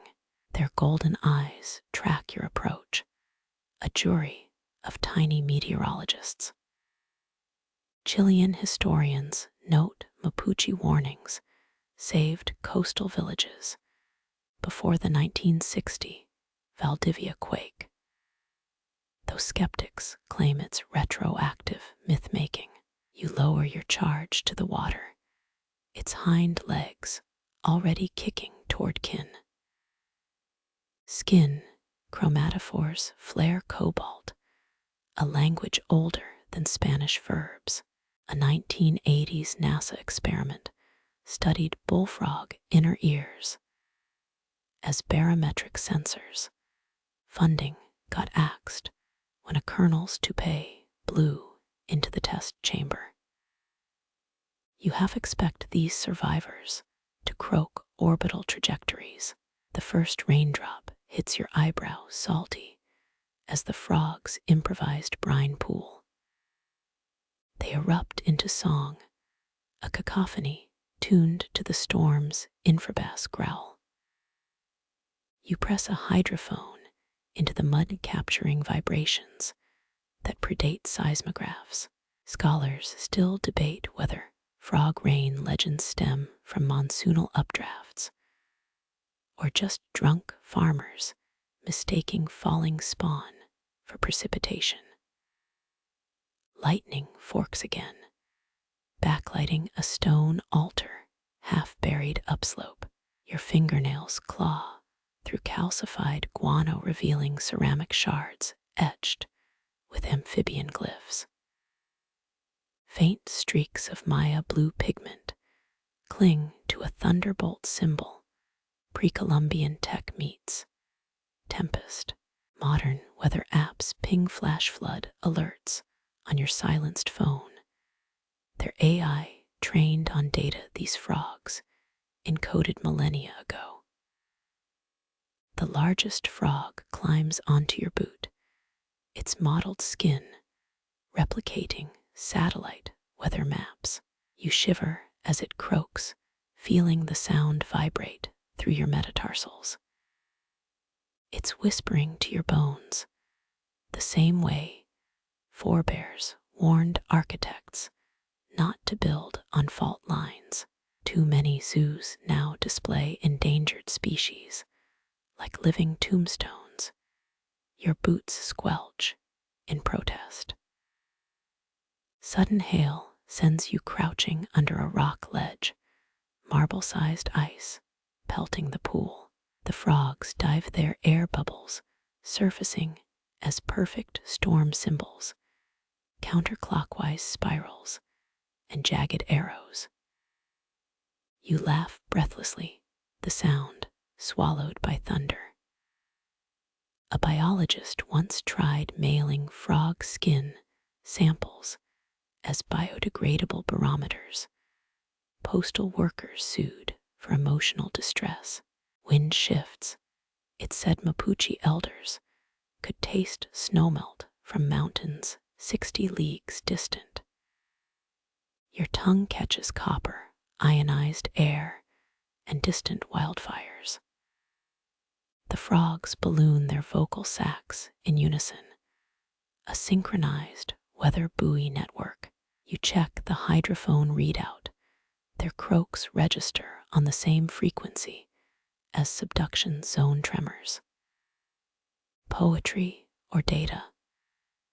Your thesis advisor would vomit at the question. Rain intensifies, washing salt from the frogs' backs into temporary tributaries. They're moving west toward ghost rivers, buried under volcanic ash.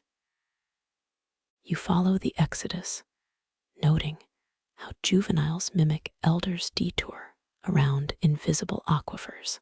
Your soaked field journal bleeds ink into Rorschach. Storms. Future grad students will fight over your coffee stain interpretations. Dawn reveals the storm's aftermath. 14 new egg strings anchored to rusted mining equipment. Tadpoles already writhe inside accelerated gestation for an accelerated extinction. You sip tepid mate, its bitterness cut by ozone. The frogs have gone silent, but the ground thrums like a plucked guitar string. Somewhere, a child learns biomimicry from YouTube tutorials, their fingers tracing amphibian skin patterns on a cracked tablet. You pocket a stone tool rejected by the pool, its edge still sharp enough to skin hubris. The frog's final ricochet croak echoes off canyon walls, a soundbite for species obituaries. Your rental car's GPS blinks impotently. This valley doesn't exist on satellite surveys, yet the mud preserves your boot prints alongside Pleistocene megafauna tracks, a guest book signed in epics. Driving east, you pass a truck hauling solar panels to lithium mines. The frog's heartbeats still throb in your palm, a phantom pulse synced to collapsing atmospherics. Thunder fades, but your molars ache with the promise of more storms. You hum a lullaby the recorder couldn't capture, its melody lifted from croak harmonics. The next guardian's already out there, eardrums tuned to what we've forgotten how to hear. The storm's breath softens to a murmur, leaving the air crisp with petrichor and memory. You crouch by the pool, now rippling with tadpoles weaving through shattered hail. Their gills flutter like antique lace, a dance older than written language. Somewhere beyond the dunes, a lone frog resumes its song. Each croak etches resilience into the thirsty soil. You press your palm to the earth, feeling ancestral tremors hum through marrow. This is not an ending, but a hyphen between what was and what breathes underground. Stars blink through retreating clouds, their light filtered through a billion ephemeral water droplets. You exhale slowly, releasing the night's electricity back to the atmosphere. When dawn comes, it will find your footprints filled with rainwater. Creatures work silently, needing no applause. The map home writes itself in rain-slick stone, each step a quiet ode to those listening. No sirens wail here, only the whisper of wet sand cradling tiny eggs. Your throat unclenches, the copper taste replaced by something like forgiveness. Far off, a child's laughter rides the wind. Their palms press against a classroom window, tracking raindrops with a finger. You pocket the stone tool, its edge now soft with dew. The frog's pulse lingers, a fading metronome under your ribs. Sleep comes easy when the sky speaks a language your bones still know.